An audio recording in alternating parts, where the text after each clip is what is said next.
On dit qu'il faut se méfier des gens qui sourient trop facilement.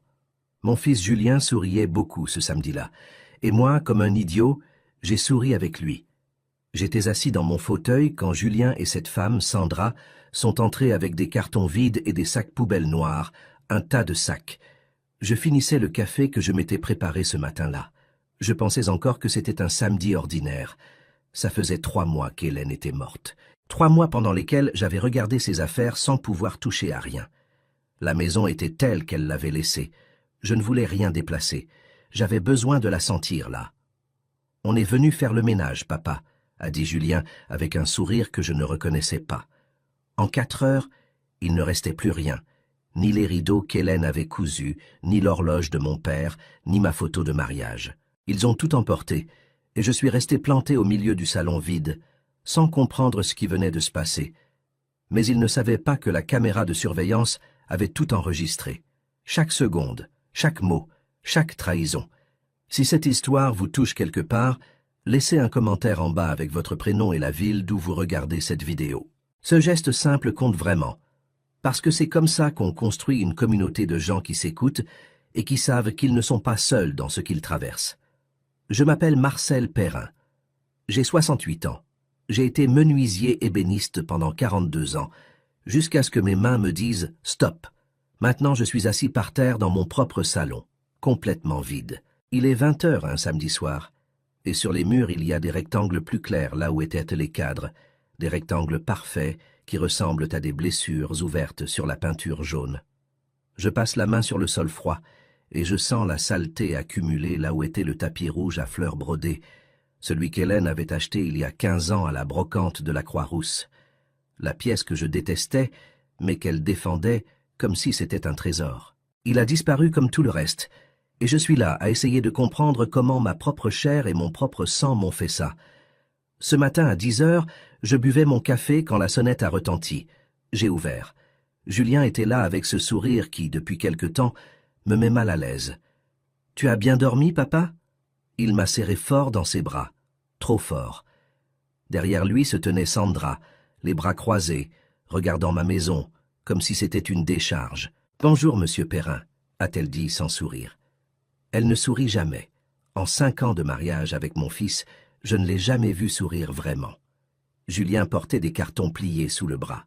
« Papa, il faut qu'on parle », a-t-il dit en me poussant doucement vers l'intérieur. Et je les ai laissés entrer comme toujours, parce qu'on ne ferme jamais la porte à son fils, même si parfois on devrait. « Papa, regarde ça », a dit Julien en désignant le salon. Tout est à l'abandon, de la poussière partout. Les affaires de maman encore éparpillées, ce n'est pas sain. J'ai regardé autour de moi. Oui, il y avait de la poussière. Oui, les affaires d'Hélène étaient toujours là où elle les avait laissées. Son tricot à moitié terminé sur le canapé, ses magazines empilés près de la table basse, ses chaussons roses près de la porte. « Ça ne me dérange pas », ai-je dit. Et c'était vrai. Ces choses me faisaient sentir qu'Hélène vivait encore ici, qu'elle allait sortir de la cuisine d'un moment à l'autre en s'essuyant les mains sur son tablier. Sandra a émis un rire sec.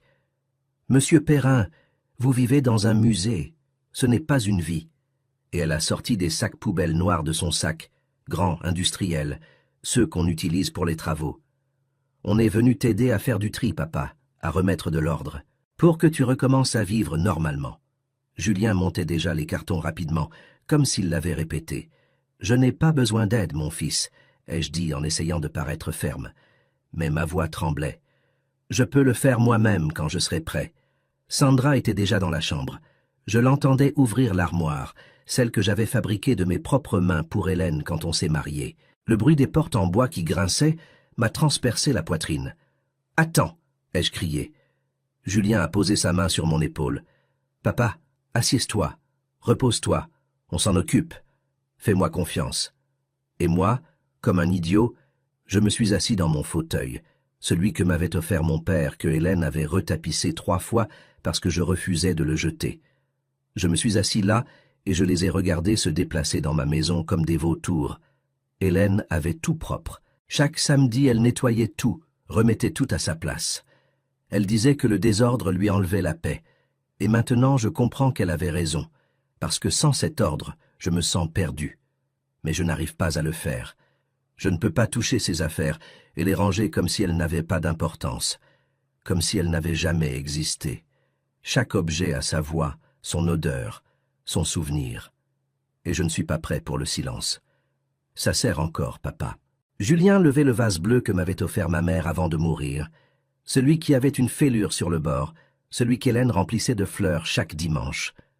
Oui, il sert, ai-je dit en me levant.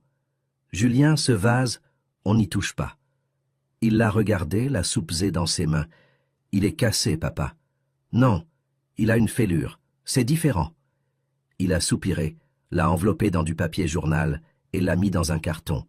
Julien, je t'ai dit non. Papa, on ne garde pas des choses cassées. Et il a continué. Je suis resté là, les mains tremblantes, avec l'envie de lui arracher, mais je ne l'ai pas fait, parce que quelque chose dans ses yeux m'a arrêté, quelque chose de froid que je n'avais jamais vu chez mon fils. Sandra est sortie de la chambre en portant un tas de vêtements, les vêtements d'Hélène, ses robes, ses pulls, ceux qui sentaient encore elle. « Non !» ai-je crié en courant vers elle. « Ces vêtements, on n'y touche pas. » Sandra ne s'est même pas arrêtée. « Monsieur Perrin, ces vêtements sont finis, vieux, démodés. Personne ne va les porter. Je ne veux pas que quelqu'un les porte, je veux qu'ils restent là où ils sont. » J'ai saisi le sac, elle a tiré. J'ai tiré, le tissu s'est déchiré. Une robe bleu clair est tombée par terre, la robe qu'Hélène portait pour notre 40e anniversaire. Je l'ai ramassée. Je l'ai serrée contre ma poitrine. Et Sandra m'a regardé comme si j'étais de la vermine. Julien est arrivé. Il m'a retiré la robe doucement mais fermement. « Papa, calme-toi. C'est pour ton bien. » Tout s'est accéléré. En 30 minutes, ils avaient vidé le salon. En 1 heure, la salle à manger était nue. J'ai essayé de les arrêter, mais c'était comme essayer d'arrêter une avalanche à main nue. Sandra donnait des ordres. Ça aussi. Ça non. Ça, c'est horrible. Julien obéissait comme un soldat, comme si je n'étais même pas là. J'ai vu passer les rideaux qu'Hélène avait cousus à la main, la lampe qu'on avait achetée lors de notre séjour à Bandol, les assiettes en porcelaine qui appartenaient à sa grand-mère, les livres que je lui lisais à voix haute pendant qu'elle faisait la vaisselle, tout dans des cartons, tout dans des sacs, tout disparaissant. Et moi je suis resté au milieu de ce cyclone, incapable de faire quoi que ce soit, me sentant de plus en plus petit, de plus en plus invisible, de plus en plus mort. C'est quand ils ont sorti l'armoire que quelque chose en moi s'est brisé. Je l'ai vu passer la porte. Ce meuble que j'avais mis 2 mois à fabriquer, que j'avais orné de roses sculptées parce que c'était la fleur préférée d'Hélène, que j'avais verni 6 fois jusqu'à ce qu'il soit parfait. Je l'ai vu sortir de ma maison dans les bras de Julien et d'un type que je n'avais jamais vu, quelqu'un que Sandra avait dû appeler. « Julien !» ai-je crié d'une voix que je ne reconnaissais pas. Il s'est arrêté. « Quoi, papa ? Cette armoire ne sort pas de cette maison. Papa, elle n'a plus de place dans ta vie. C'est moi qui décide ce qui a sa place dans ma vie. Non, papa. Toi, tu ne décides plus rien. Parce que tu ne vas pas bien et que quelqu'un doit s'occuper de toi, que tu le veuilles ou non. » Et il a continué à marcher, et je suis resté là avec ces mots plantés dans la poitrine. Tu ne décides plus rien. Mon propre fils, ma propre chair, me disant que je n'étais plus maître de ma propre vie. À 14 heures, il ne restait presque plus rien. Seulement les grands meubles qui ne rentraient pas dans la camionnette que Sandra avait louée. Une camionnette. Ils avaient planifié ça. Ce n'était pas spontané. Ils avaient amené une camionnette, des cartons, des sacs industriels. Tout avait été calculé, réfléchi, et moi, je n'avais rien vu venir. Julien est venu me dire au revoir, en sueur, fatigué. Tout est fait, papa. Maintenant, tu peux repartir de zéro, propre sans attaches au passé. Je l'ai regardé et j'ai cherché dans ses yeux l'enfant qu'il avait été, celui que je serrais dans mes bras quand il avait des cauchemars, celui qui avait pleuré quand il était tombé de son vélo. Je ne l'ai pas trouvé. Il n'y avait qu'un étranger. « Où est l'horloge de mon père ?» lui ai-je demandé. Il a froncé les sourcils. « Quelle horloge ?»« L'horloge murale, celle qui sonnait les heures. »« Ah, celle-là, elle ne marchait plus. Je l'ai jetée. Elle marchait parfaitement. » Je lui remontais le mécanisme chaque dimanche. Il a haussé les épaules. « Ça n'a plus d'importance, papa. » Il est parti. Ils sont partis à 15 heures. Je les ai vus monter dans la camionnette chargée de ma vie. 43 ans de mariage, emballés dans des cartons et des sacs. Sandra au volant. Julien côté passager, le regard sur son téléphone. Il ne s'est même pas retourné. Et quand ils sont partis, j'ai fermé la porte. Je me suis retourné. Et j'ai vu le vide, les murs nus, le sol froid, le silence qui me faisait mal aux oreilles. Et c'est alors qu'en levant les yeux, je l'ai vu, la caméra de surveillance dans le coin du plafond, le petit voyant rouge qui clignotait, encore allumé, encore en train d'enregistrer, et quelque chose dans ma poitrine s'est agité. Petit, fragile, mais réel. Cette caméra avait tout enregistré, chaque carton, chaque mot, chaque mensonge. Et d'une façon ou d'une autre, ça signifiait que je n'étais pas fou, que tout ça s'était vraiment passé. Et que peut-être, juste peut-être, il y avait un moyen de le prouver. Le lundi, je me suis réveillé allongé par terre dans ma chambre, sans matelas, sans drap. Juste une vieille couverture froissée, trouvée dans l'armoire de la salle de bain, le seul endroit qu'ils n'avaient pas touché. Peut-être parce qu'il n'y avait rien à voler, ou peut-être qu'ils avaient simplement oublié. Je me suis levé lentement. Chaque mouvement était un effort. Le dos raide, les genoux gonflés. J'ai 68 ans. On ne dort pas par terre à 68 ans. Mais je n'avais pas d'autre choix. Je suis allé à la cuisine. J'ai ouvert le placard vide, le réfrigérateur vide. Ils avaient pris jusqu'à la nourriture, jusqu'au riz, jusqu'au sel, tout. Je me suis préparé un café allongé avec ce qui restait dans le fond du sachet. Il n'y avait même pas de sucre. Je l'ai bu seul, assis par terre dans la cuisine, en regardant l'espace où se trouvait la table avant, la table où Hélène et moi avions pris le petit déjeuner ensemble pendant 43 ans, où Julien avait fait ses devoirs enfant, où on avait fêté chaque anniversaire, chaque Noël, chaque réveillon. Elle avait disparu. Et en buvant ce café amer, une pensée m'a glacé le sang. Et si ce n'était pas fini? Et si Julien voulait encore plus? Et si c'était la maison qu'il voulait? Cette maison est à moi. Je l'avais achetée avec Hélène après 10 ans d'économie, en faisant des heures supplémentaires à l'atelier. Elle est à mon nom. Mais et s'il avait trouvé un moyen? Il fallait que je le sache. Il fallait que je m'assure que mes économies étaient en sécurité. Je suis arrivé à la caisse d'épargne à 9 heures, la même agence où j'avais mon compte depuis 30 ans. L'agent de sécurité m'a salué. « Monsieur Perrin, comment ça va ?»« Bien, Bernard, merci. J'ai menti. » Ça n'allait pas. Mais on ne raconte pas sa vie à l'agent de sécurité. Il y avait de la file. Il y en a toujours le lundi. Je me suis mis derrière une femme qui se disputait avec son fils adolescent. J'ai attendu 15 minutes. 20, 30. Quand je suis arrivé au guichet, la caissière m'a reconnu. « Monsieur Perrin, bonjour. En quoi puis-je vous aider ?»« J'ai besoin de faire un retrait, Isabelle. »« Bien sûr. Combien ?»« 200 €. » Elle a souri, a tapé sur son clavier, et le sourire s'est évanoui. Elle a retapé, m'a regardé. « Monsieur Perrin, il y a un problème. »« Quel problème ? » ?»« Votre compte est à 0. » Les mots ont mis un moment à m'atteindre, comme s'ils venaient de très loin. « À 0 ? Qu'est-ce que vous voulez dire ?» Ma voix sonnait rauque, étrange. « Votre compte a été vidé vendredi dernier à 15h15. Un virement numérique. » Je n'ai fait aucun virement. Monsieur, il est indiqué ici que le virement a été autorisé avec votre empreinte digitale et votre code personnel. Elle m'a montré l'écran. C'était là. Un virement de 85 000 €. Tout ce que j'avais. Tout ce que j'avais mis de côté en 40 ans de travail. Viré vers un compte que je ne reconnaissais pas. Ce n'est pas possible. Je ne l'ai pas autorisé. Je n'étais pas là vendredi. Monsieur Perrin, vous devez parler au directeur. Je ne peux pas vous aider pour ça. Elle a appuyé sur un bouton et toute la banque s'est mise à me regarder. Pendant 40 ans, j'avais été prudent avec chaque euro. Hélène me l'avait appris. Marcel, l'argent ne tombe pas du ciel. Et je l'avais écouté. On avait mis de côté 20% de chaque paie sans faute, ni à Noël, ni pour les anniversaires. Toujours les 20%.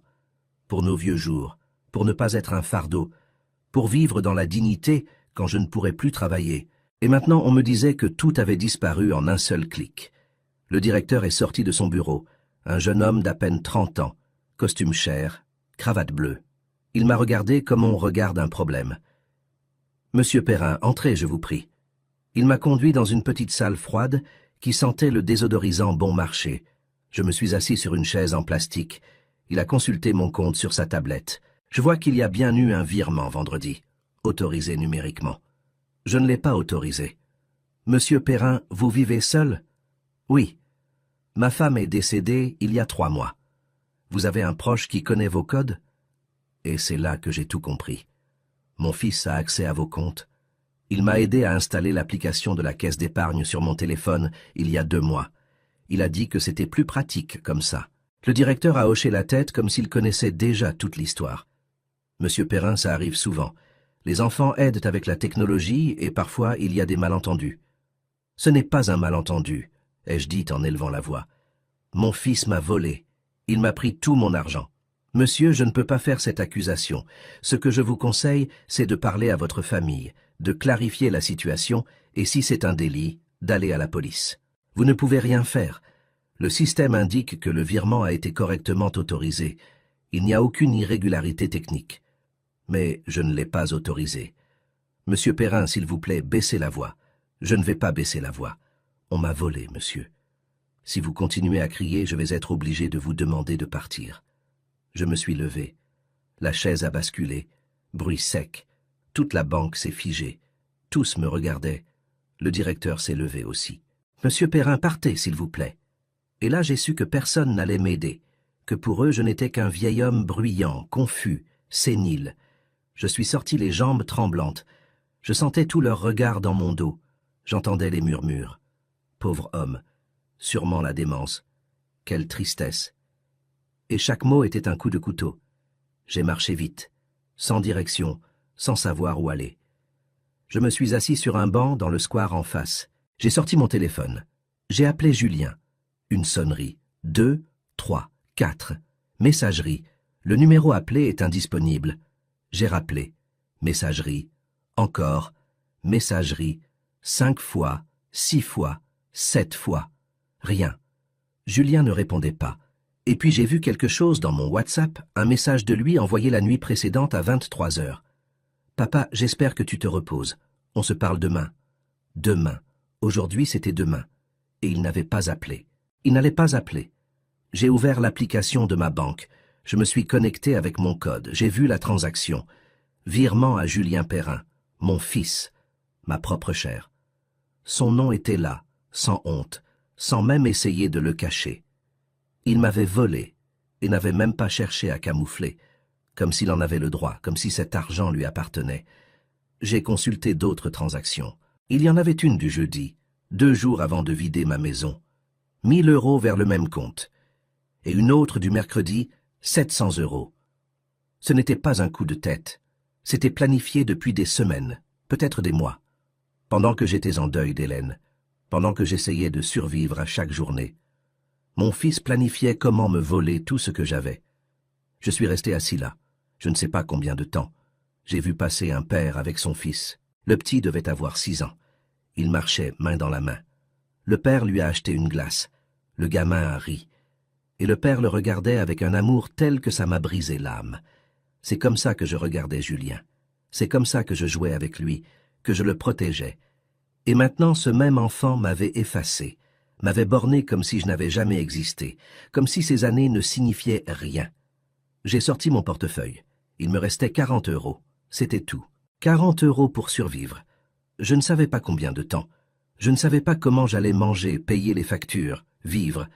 Et j'ai compris que c'était exactement ce que Julien voulait, m'amener à être incapable de prendre soin de moi seul, à avoir besoin de lui, de son aide, pour qu'il puisse me contrôler. Ou pire. Et là, avant de continuer, je veux vous poser une question. Vous qui êtes en train de m'écouter. Est-ce que vous pensez que si votre propre enfant vous avait volé tout ça, vos économies de 40 ans, vos objets, votre dignité, est-ce que vous seriez encore capable de lui pardonner un jour? Répondez-moi honnêtement dans les commentaires, parce que moi, à ce moment-là, je ne savais plus quoi penser. Je suis rentré à pied, 1h30 de marche parce que je n'avais pas d'argent pour le bus. Quand je suis arrivé, j'avais mal aux pieds, j'avais mal partout. Je suis entré, j'ai fermé la porte et je me suis laissé glisser contre elle, assis par terre, le dos contre le bois. J'ai regardé le plafond, la caméra qui clignotait encore. J'ai pensé, peut-être que Julien appellera demain. Peut-être qu'il a une explication. Peut-être que tout ça est une erreur. Peut-être que ça peut s'arranger. Mais au fond, je savais déjà. Parce que quand quelqu'un vous vole, ce n'est pas une erreur. C'est une décision. Et Julien avait décidé que je ne comptais plus, que ma vie, mes souvenirs, mon argent, tout lui appartenait à prendre. Et ça faisait plus mal que la faim, plus mal que le froid du sol, plus mal que la maison vide. Ça me tuait lentement. Le mardi matin, je me suis levé du sol avec un plan. Si la banque ne m'aidait pas, la police devait le faire. C'était un vol, un délit. Et les délits, on les signale. Je me suis douché à l'eau froide. Julien avait aussi résilié le contrat de gaz. Je me suis mis dans mes habits froissés de la veille, parce que c'étaient les seuls que j'avais. J'ai trouvé un bout de papier dans la poubelle et un stylo. Je me suis assis par terre et j'ai tout écrit. Tout ce qu'ils avaient emporté. L'armoire en bois, les rideaux brodés, l'horloge de mon père, les assiettes en porcelaine de la grand-mère d'Hélène. La liste s'allongeait. 43 ans de vie réduits à 2 pages d'une écriture tremblante. J'ai plié le papier, je l'ai mis dans ma poche et je suis sorti décidé. Cette fois, quelqu'un allait m'écouter. Cette fois, quelqu'un allait voir que c'était mal. Le commissariat était à 6 rues de chez moi. Je suis arrivé en sueur, le ventre vide. Je n'avais rien mangé depuis dimanche, seulement de l'eau du robinet. J'avais mal à l'estomac, mais je l'ai ignoré. Je suis entré. L'endroit sentait le café froid et le désinfectant. Un jeune agent était au comptoir, le regard sur son téléphone. Uniforme impeccable, visage ennuyé. « Bonjour. Bonjour. Que souhaitez-vous ? Je voudrais porter plainte. Un vol. » Ça a capté son attention une demi-seconde. Il a posé son téléphone. « Quand c'est arrivé ? » « Samedi, chez moi. » « On a forcé l'entrée ? » « Non. C'était mon fils. » L'agent s'est renversé dans son siège. M'a regardé de haut en bas. « Votre fils vous a volé. » Oui, lui et sa femme ont vidé ma maison complètement. Ils ont tout emporté. J'ai sorti ma liste. Je l'ai posée sur le comptoir, froissée, tachée. Voilà ce qu'ils ont pris. L'agent n'a même pas touché la liste. « Monsieur, votre fils avait les clés de chez vous ? » ?»« Oui. » »« Il n'y habite pas ? » ?»« Non. » »« Alors il n'y a pas eu infraction à domicile. Probablement un don volontaire. Ce n'était pas un don. Ils ont tout pris sans ma permission, sans me demander. » L'agent a soupiré comme si cette conversation l'ennuyait. « Monsieur, ça ressemble à une affaire de famille. Nous n'intervenons pas dans... J'ai travaillé pendant 42 ans. » Je l'ai interrompu. Ma voix est montée plus haut que prévu. 42 ans comme menuisier ébéniste. J'ai acheté chaque chose de cette liste avec mes propres mains, avec ma sueur. Cette armoire, je l'ai fabriquée moi-même. Ma femme a cousu ses rideaux. Cette horloge appartenait à mon père. Ce ne sont pas juste des objets, c'est ma vie. L'agent m'a regardé sans expression. « Je comprends, monsieur, mais j'ai besoin d'une preuve que c'était un vol, et pas un don volontaire. J'ai une caméra de surveillance, ai-je dit rapidement. Dans ma maison, elle a tout enregistré. » Les yeux de l'agent se sont légèrement éclairés. « Vous avez l'enregistrement ? » ?»« Il est dans la caméra. Apportez-le sur une clé USB ou sur votre téléphone. Je ne sais pas comment le récupérer. C'est ma femme qui avait installé cette caméra avant de mourir. Je ne m'y connais pas en technologie. » L'agent a pris ma liste et me l'a rendue. « Monsieur, rentrez chez vous, récupérez l'enregistrement et revenez. Sans preuve, je ne peux rien faire. » Mais mon fils m'a aussi volé l'argent de la banque. 85 000 €. Ça doit figurer quelque part. « Vous avez un signalement de la banque ? » La banque m'a dit que c'était une affaire de famille. Alors pour eux, ce n'est pas un délit. « Monsieur, mon conseil, parlez à votre famille. Trouvez un avocat, mais on m'a volé !» ai-je crié. 2 autres agents se sont retournés. Le jeune s'est levé. « Monsieur, si vous continuez, je vais devoir vous demander de partir. » J'ai pris ma liste, je l'ai pliée avec des mains tremblantes. « Donc vous ne faites rien. Sans preuve, on ne peut rien, monsieur. Je suis désolé. » Il ne l'était pas, ça se voyait sur son visage. Pour lui, j'étais un vieux ronchon de plus. Un problème dont il ne voulait pas s'occuper. Je suis sorti du commissariat en ayant l'impression d'étouffer. C'est alors que je l'ai vu, de l'autre côté de la rue. Une camionnette blanche, la même que samedi. J'en étais sûr. Elle avait un autocollant sur la vitre arrière. Un chien en dessin animé. Le cœur s'est emballé. Qu'est-ce que cette camionnette faisait là? J'ai traversé presque en courant, sans regarder. Une voiture a klaxonné. Quelqu'un a crié. Je m'en fichais. J'ai touché le capot. Encore chaud. Elle n'était pas là depuis longtemps. J'ai regardé les commerces autour. Une boulangerie, une pharmacie, une étude notariale. Et c'est alors que la porte de l'étude s'est ouverte, et qu'elle est sortie. Sandra. Elle portait une chemise épaisse sous le bras, habillée avec soin, talons, maquillage parfait, comme si elle allait à une réunion importante. En me voyant, elle a souri, ce faux sourire que je hais tellement. Elle a marché directement vers moi. « Monsieur Perrin, quelle surprise de vous voir ici. Qu'est-ce que tu fais là ?» ai-je demandé. J'ai essayé de paraître ferme, mais la voix est sortie brisée. Elle a ouvert la portière de la camionnette, est montée, a posé la chemise sur le siège passager. Mais avant de fermer la portière, j'ai eu le temps d'apercevoir des documents avec l'entête de l'étude notariale, et en haut, mon nom, Marcel Perrin. L'estomac s'est noué. C'est quoi ça? J'ai montré la chemise. Des papiers ennuyeux, monsieur Perrin. Rien qui devrait vous inquiéter. Il y a mon nom dessus. Il y a beaucoup de noms. Ne vous inquiétez pas tant. Elle a mis le contact. Vous savez ce que je crois, monsieur Perrin? Je crois que vous avez besoin de vous reposer. Tout ça vous stresse, et le stress n'est pas bon à votre âge. Elle s'est penchée vers moi. Son parfum écœurant m'a donné la nausée. Très bientôt, on va régler tout ça, je vous le promets. Elle a accéléré, me laissant planter là avec le cœur qui tambourinait dans les oreilles. Des documents avec mon nom chez un notaire. Qu'est-ce qu'il préparait? Qu'est-ce qu'il tramait? Je suis entré dans l'étude notariale. Une jeune réceptionniste m'a accueilli. « Bonjour, je peux vous aider ?» La dame qui vient de sortir, la femme en robe bleue, elle venait pourquoi? « Monsieur, c'est confidentiel. C'est à mon sujet. Elle avait des documents avec mon nom. Si c'est vous qui êtes concerné, vous devriez le savoir. Je ne le sais pas. C'est pour ça que je demande. Je suis désolé, monsieur, je ne peux pas vous donner cette information. J'ai insisté. J'ai supplié. Je me suis humilié. Mais on ne m'a rien dit. Je suis sorti de là avec encore plus de peur qu'en entrant. Il préparait quelque chose de légal, quelque chose avec mon nom, et je n'avais aucune idée de quoi. J'ai marché sans direction pendant peut-être 1 heure. La faim me faisait tourner la tête. J'ai vu un étal de fruits au coin d'une rue, des pommes d'un rouge brillant. L'estomac a gargouillé. J'ai sorti mon portefeuille.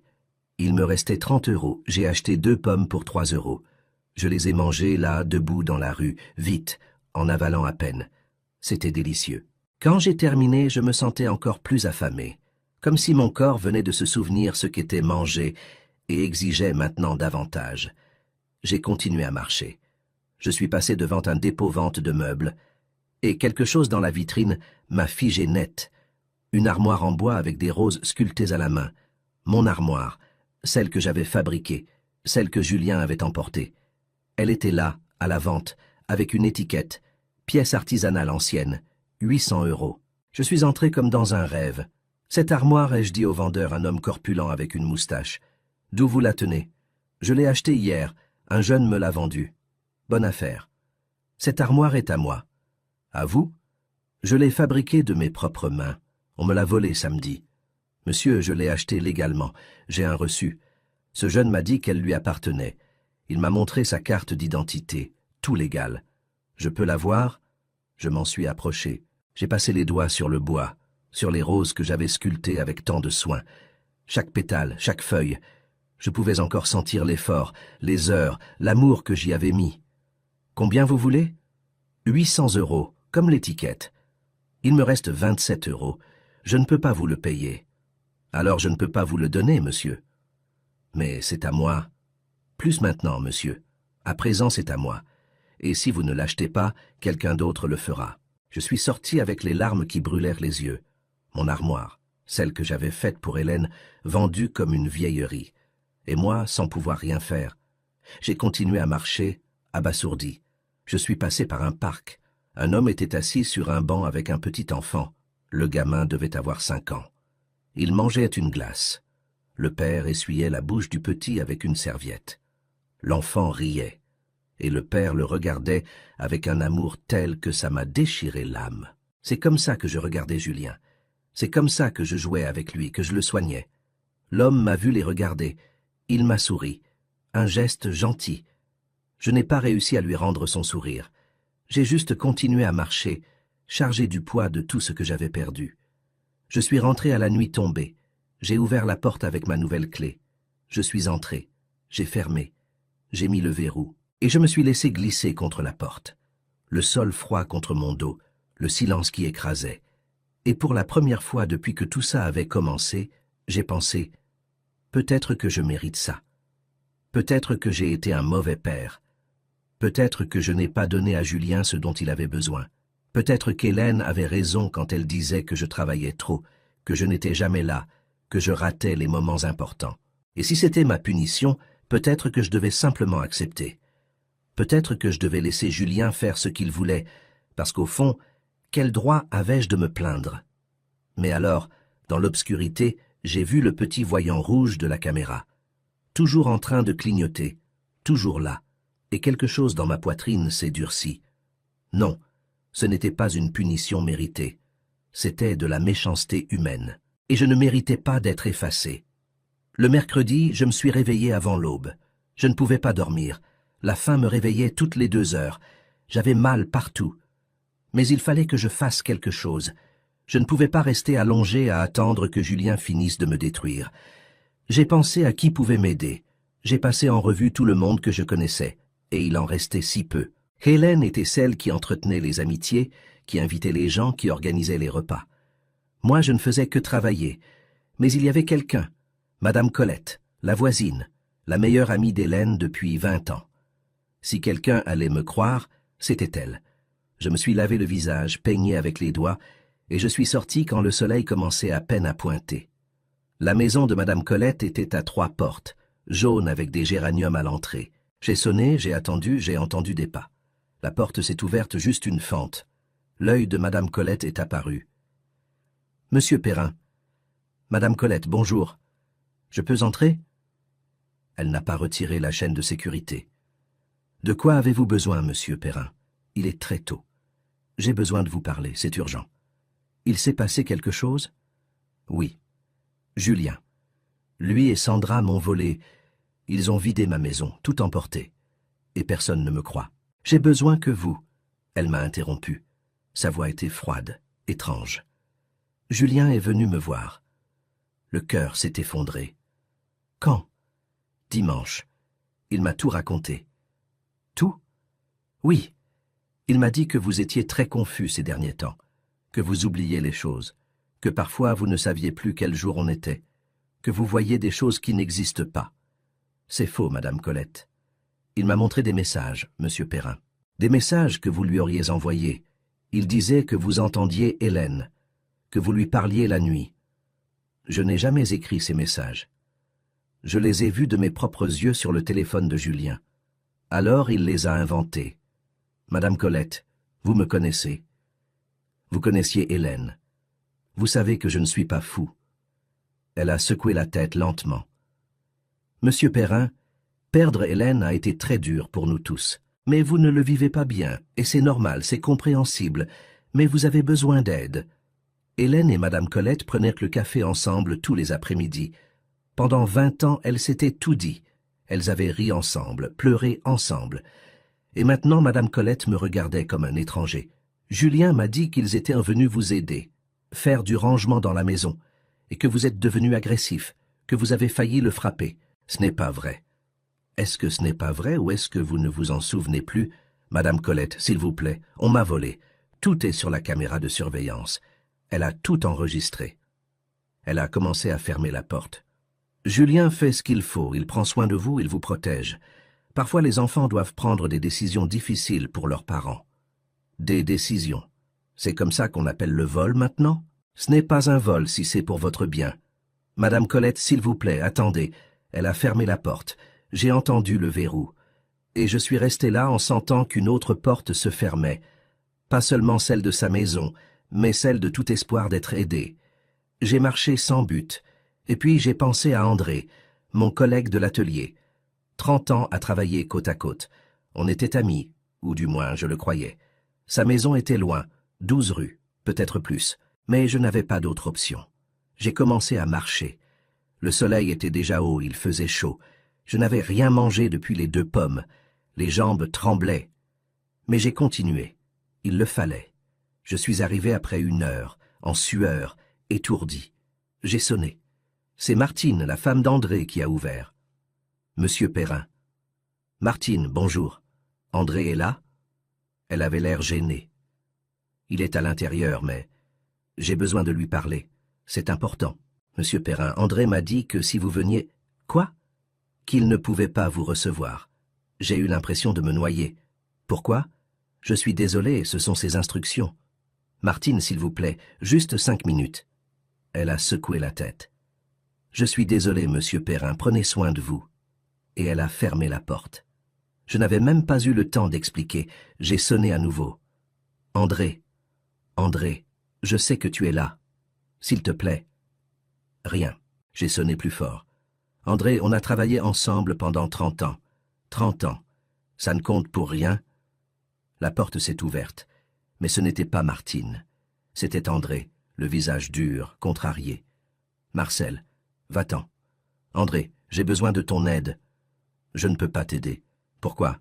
Qu'est-ce que Julien t'a dit? Il m'a dit la vérité, que tu ne vas pas bien, que tu as besoin d'aide professionnelle et que tu harcèles les gens avec des histoires de fous. Ce ne sont pas des histoires de fous, ce sont des faits. On m'a volé. C'est ce que tu dis, toi. Julien dit autre chose. Et tu le crois, lui, plutôt que moi? C'est ton fils, Marcel. Pourquoi il t'aurait volé? Pour l'argent, pour la maison. Tu es paranoïaque, tu inventes des choses. Je n'invente rien, ai-je crié. André a reculé d'un pas. Va-t'en, Marcel, avant que j'appelle la police. La police? Pourquoi? Pour harcèlement. Pars, maintenant. Et il a claqué la porte. Et je suis resté là, sur son perron, sentant que le monde entier m'avait tourné le dos. Je marchais de retour vers chez moi, sans direction fixe. Et c'est alors qu'au coin d'une rue, j'ai aperçu quelqu'un que je connaissais. Monsieur Dubois. Il était arrêté devant une petite maison à la peinture écaillée, humble. Ce n'était pas la maison dont je me souvenais. Monsieur Dubois avait eu une belle maison de 2 étages avec jardin. « Monsieur Dubois !» ai-je appelé. Il s'est retourné, surpris. « Marcel !» Il m'a fait signe d'entrer. J'ai accepté parce que j'avais besoin de parler à quelqu'un. N'importe qui. La maison était minuscule. Une seule pièce, faisant office de salon, cuisine et chambre. Sombre, avec une odeur de vieux bois. Nous nous sommes assis. Et je lui ai tout raconté, depuis le début. Monsieur Dubois a écouté en silence, sans m'interrompre. Quand j'ai terminé, il a respiré profondément. « Marcel, tu sais ce qui s'est passé avec mon fils Philippe? » « Oui. » Philippe, il y a 5 ans, m'a mis dans une maison de retraite. Il m'a dit que c'était temporaire, que c'était pour mon bien. J'y ai été pendant 2 ans, Marcel. 2 ans, jusqu'à ce que je m'en échappe, littéralement. Je me suis sauvé, et quand je suis retourné chez moi, ma maison n'était plus à moi. Philippe l'avait vendue. Il m'avait tout pris. Et vous avez fait quoi? Rien, je n'ai rien pu faire. Il avait le pouvoir légal sur moi, il avait signé des papiers, me faire déclarer incapable, tout légal, tout parfait. Et je me suis retrouvé sans rien. Je suis resté sans voix. Et ça, c'est légal? Ça a l'air que oui. Les enfants peuvent faire ce qu'ils veulent s'ils convainquent un juge que leur père ne peut pas prendre soin de lui-même. Monsieur Dubois m'a regardé fixement. « Marcel, si ton fils est en train de faire ce que je crois, tu dois agir vite, très vite. Parce qu'une fois les papiers signés, il n'y a plus de retour en arrière. » Quel papier? La mise sous tutelle, la curatelle, la procuration. Il y a plusieurs façons, mais elles finissent toutes de la même manière. Tu perds le contrôle de ta vie et il gagne le contrôle de tout ce que tu possèdes. Et comment je l'empêche? Tu as besoin de preuves que tu vas bien, que tu peux prendre soin de toi. Des attestations médicales, des témoins, quelque chose. Je n'ai rien de tout ça. Alors tu es perdu, Marcel. Il s'est levé, est allé à la cuisine, est revenu avec un verre d'eau. Tiens, tu as mauvaise mine. Bois. L'eau était tiède, mais elle m'a calmé. Monsieur Dubois, vous me croyez? Je te crois parce que ça m'est arrivé à moi. Je sais comment ça fonctionne. Vous m'aideriez? Vous pourriez témoigner que je vais bien? Il a secoué la tête lentement. Je ne peux pas, Marcel. Philippe m'a menacé. Si je parle, si je me mêle des problèmes des autres, il me remet dans la maison de retraite. Et moi, j'y retourne pas. Je suis désolé. Je l'ai compris. Je ne lui en ai pas voulu. Il avait peur, comme moi, comme nous tous. Je suis sorti de chez Monsieur Dubois avec plus de peur que d'espoir. Maintenant, je savais ce que Julien préparait. Une mise sous tutelle, me déclarer incompétent. Et une fois qu'il y parviendrait, il pourrait faire ce qu'il voulait. Vendre la maison, garder tout, me mettre dans un EHPAD, m'effacer complètement. Et je n'avais aucun moyen de l'en empêcher. Pas d'argent pour un avocat, pas de témoin, pas de preuve que j'allais bien, parce que tout le monde croyait que je n'allais pas bien. Julien avait construit la narration parfaite, et j'y étais tombé en plein. Je suis rentré chez moi à la nuit tombée. Je me suis assis par terre et j'ai regardé la caméra, le petit voyant rouge, et j'ai compris. Cette caméra était mon unique salut, mais je ne pouvais pas y accéder seul. J'ai sorti mon téléphone. J'ai cherché sur Google, technicien caméra de surveillance près de chez moi. Des dizaines de résultats sont apparus. J'en ai choisi un au hasard. J'ai appelé. Bonsoir, SecureTech. Bonsoir. J'ai besoin d'aide avec une caméra de surveillance. C'est urgent. On peut vous envoyer un technicien demain entre 14 h et 17 h. Ce n'est pas possible avant? Désolé, monsieur. Demain, c'est le plus tôt. Combien coûte la visite? 150 €. Il me restait 27 €. Je n'avais même pas de quoi payer pour sauver ma propre vie. J'ai raccroché. Et c'est là que j'ai compris que tout avait été calculé. Julien m'avait laissé sans argent, sans amis, sans option, sans issue. Et maintenant, il n'avait qu'à attendre que je me rende, ou que je disparaisse. Ce qui arriverait en premier. Le jeudi matin, j'étais assis par terre dans le salon. Je n'avais pas dormi. La faim était un animal vivant dans mon estomac. J'avais passé toute la nuit sur mon téléphone à chercher comment télécharger des vidéos de caméras de surveillance. Tutoriel après tutoriel. Aucun ne fonctionnait. Tous pour des caméras différentes. Des applications que je n'avais pas, des mots de passe que je ne connaissais pas. À 7 h du matin, je me suis rendu. J'ai fermé les yeux. Et c'est alors que la sonnette a retenti. Le cœur s'est emballé. Julien? Sandra? La police? Je me suis levé lentement. J'ai marché vers la porte. J'ai regardé par l'œilleton. Une jeune femme. Uniforme bleu, un porte-document à la main. Je ne la connaissais pas. J'ai ouvert avec la chaîne. Oui? Bonjour, monsieur Marcel Perrin. Oui, c'est moi. Je suis Sarah Martin de SecureTech. Je viens pour la révision mensuelle de votre caméra de surveillance. Je me suis figé. La révision mensuelle. Oui, monsieur. C'est inclus dans le contrat. Une vérification technique tous les 30 jours. Sarah a sorti une tablette à taper sur l'écran. D'après nos dossiers, c'est votre épouse, Madame Hélène Perrin, qui a souscrit le service il y a 13 mois. Caméra avec enregistrement dans le cloud, maintenance incluse. Hélène, bien sûr. Elle qui pensait toujours à tout. Elle qui préparait tout. Et moi, je n'avais jamais fait attention. Je n'avais jamais demandé comment ça marchait. Ça ne m'avait jamais importé, jusqu'à maintenant. Je croyais qu'il l'avait annulé. Non, monsieur. Le service est prépayé pour 2 ans. Il nous reste 11 mois. J'ai ouvert la porte entièrement. J'ai enlevé la chaîne. Entrez, je vous en prie. Entrez. Sarah est entrée. Elle s'est arrêtée, a regardé autour d'elle, les murs nus, le sol vide, les traces là où les meubles avaient été. « Vous déménagez, monsieur Perrin ?» Sa voix avait quelque chose de sincèrement préoccupé, et ça m'a brisé. Je me suis effondré là devant une étrangère. « Je ne déménage pas, » ai-je dit d'une voix qui se cassait. « On m'a volé. Mon fils, mon propre fils, est venu samedi avec sa femme, et ils ont tout emporté. Ils ont vidé ma maison, vidé mon compte en banque. Ils m'ont laissé sans rien. Et personne ne me croit, ni la police, ni ma voisine, ni mes amis. Tout le monde pense que je suis fou, que je suis sénile, que j'invente. Mais je n'invente pas. Tout s'est passé exactement comme je vous le dis. Et la seule preuve que j'ai est là-haut. J'ai montré la caméra. Dans cette caméra que je ne sais pas utiliser, que ma femme morte avait installée, et que je n'ai pas pu utiliser pour me défendre. Tout mon corps tremblait. Sarah n'a rien dit. Je pensais qu'elle allait partir, se sauver comme tous les autres. Mais elle ne l'a pas fait. Elle s'est approchée, m'a posé la main sur l'épaule. « Monsieur Perrin, s'il vous plaît, asseyez-vous. » Il n'y avait pas où s'asseoir. Je me suis assis par terre. Elle s'est assise face à moi, a croisé les jambes, a posé son porte-document à côté d'elle.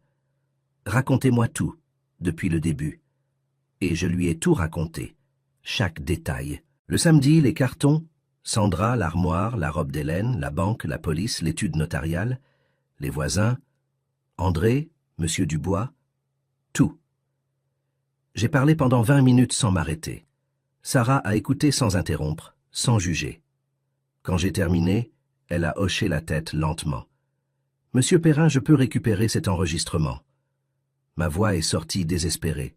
« Vous pouvez ? » « Oui, les enregistrements sont conservés dans le cloud pendant 90 jours, puis supprimés automatiquement. Mais vous avez de la chance. Aujourd'hui, ça fait exactement 5 jours. Il y a encore tout là-dedans. Vous pouvez me le montrer maintenant ? J'ai besoin de mon ordinateur, il est dans la camionnette. Mais il y a autre chose. » Elle a sorti son téléphone.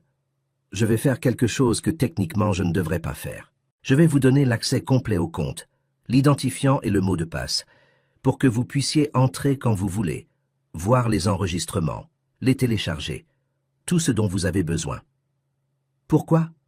Pourquoi vous m'aidez ?» Sarah a regardé le sol, les murs vides. « Mon grand-père, a-t-elle dit enfin. Il y a 3 ans, son fils l'a mis dans une maison de retraite. Il lui a tout pris, la maison, les économies, tout. Et quand on a voulu l'aider, c'était trop tard. Mon grand-père est mort là-bas, seul, triste, convaincu que sa famille l'avait abandonné. Et moi j'avais 20 ans. Je ne comprenais pas. Je croyais que les adultes savaient ce qu'ils faisaient. Elle m'a regardé droit dans les yeux. Je ne vais pas faire la même erreur 2 fois. Elle est sortie chercher son ordinateur dans la camionnette. Elle est revenue, s'est assise avec moi par terre, a ouvert la machine et s'est mise à taper rapidement. Voilà. Vous voyez cette icône? C'est l'enregistrement du samedi. Elle a cliqué et mon salon est apparu à l'écran, vide dans la lumière du matin. L'heure dans le coin indiquait 09h47. Et alors ils sont entrés, Julien et Sandra, avec les cartons, avec les sacs. Et tout a recommencé. Mais cette fois, je le regardais de l'extérieur, comme un film, comme si ça arrivait à quelqu'un d'autre. « Vous voulez tout voir ?» a demandé Sarah. « Ça dure presque 4 heures. » « Non, pas maintenant. Pas encore. Mais j'ai besoin d'une copie. Vous pouvez m'en faire une. »« Bien sûr, vous avez une clé USB ?»« Je n'en avais pas. Pas de problème. Je vous en laisse une. Et je vais aussi vous apprendre à télécharger les vidéos directement sur votre téléphone. » Elle a passé les 30 minutes suivantes à m'expliquer lentement, avec patience, comme si c'était la chose la plus importante du monde. « Voilà, » a-t-elle dit finalement. « Maintenant, vous pouvez y accéder depuis n'importe où. Voir tout. Télécharger tout. Sarah, je ne sais pas comment vous remercier. Ne me remerciez pas encore, c'est juste la preuve.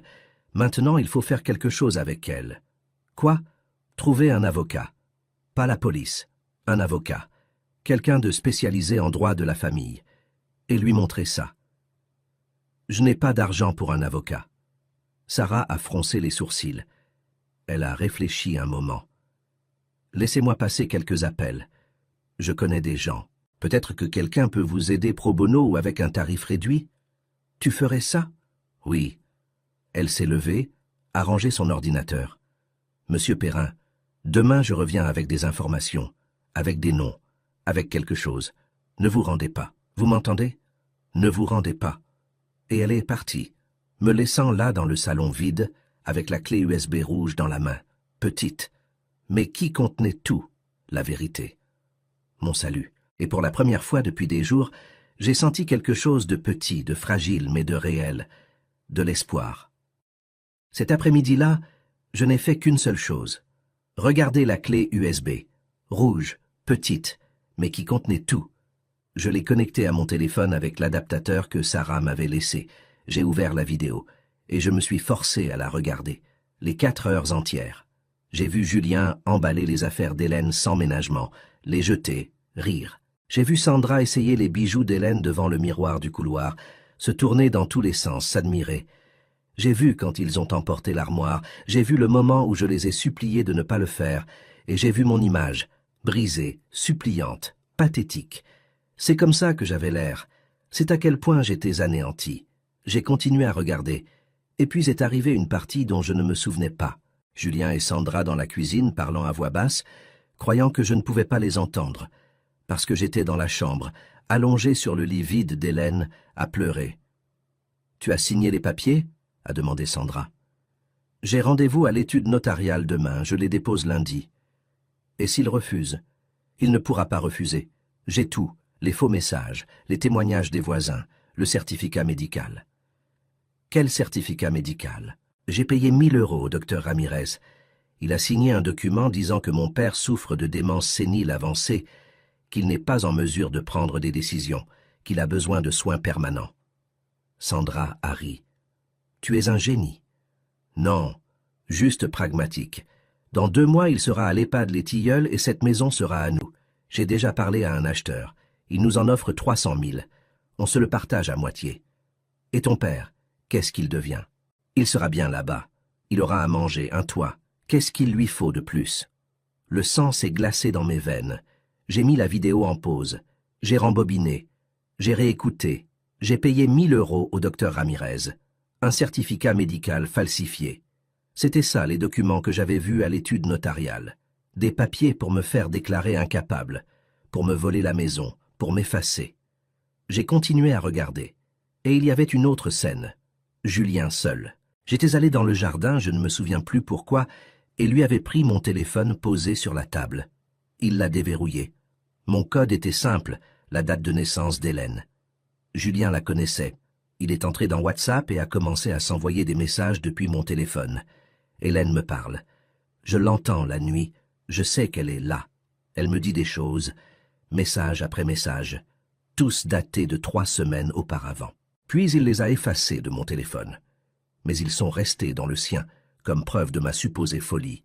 Je l'ai vu faire tout ça calmement, avec précision, comme s'il l'avait répété. Et j'ai compris. Ça n'avait pas été planifié en semaines, en mois. Peut-être depuis avant qu'Hélène meure. Peut-être depuis qu'on lui avait diagnostiqué l'insuffisance rénale. Julien avait attendu, préparé, construit son plan. Et moi, je n'avais rien vu venir. J'ai éteint la vidéo. Je ne pouvais plus la regarder. Les mains tremblaient. Le cœur battait si fort que j'ai cru faire un malaise. Mais il fallait que je me calme, que je réfléchisse. Maintenant, j'avais la preuve.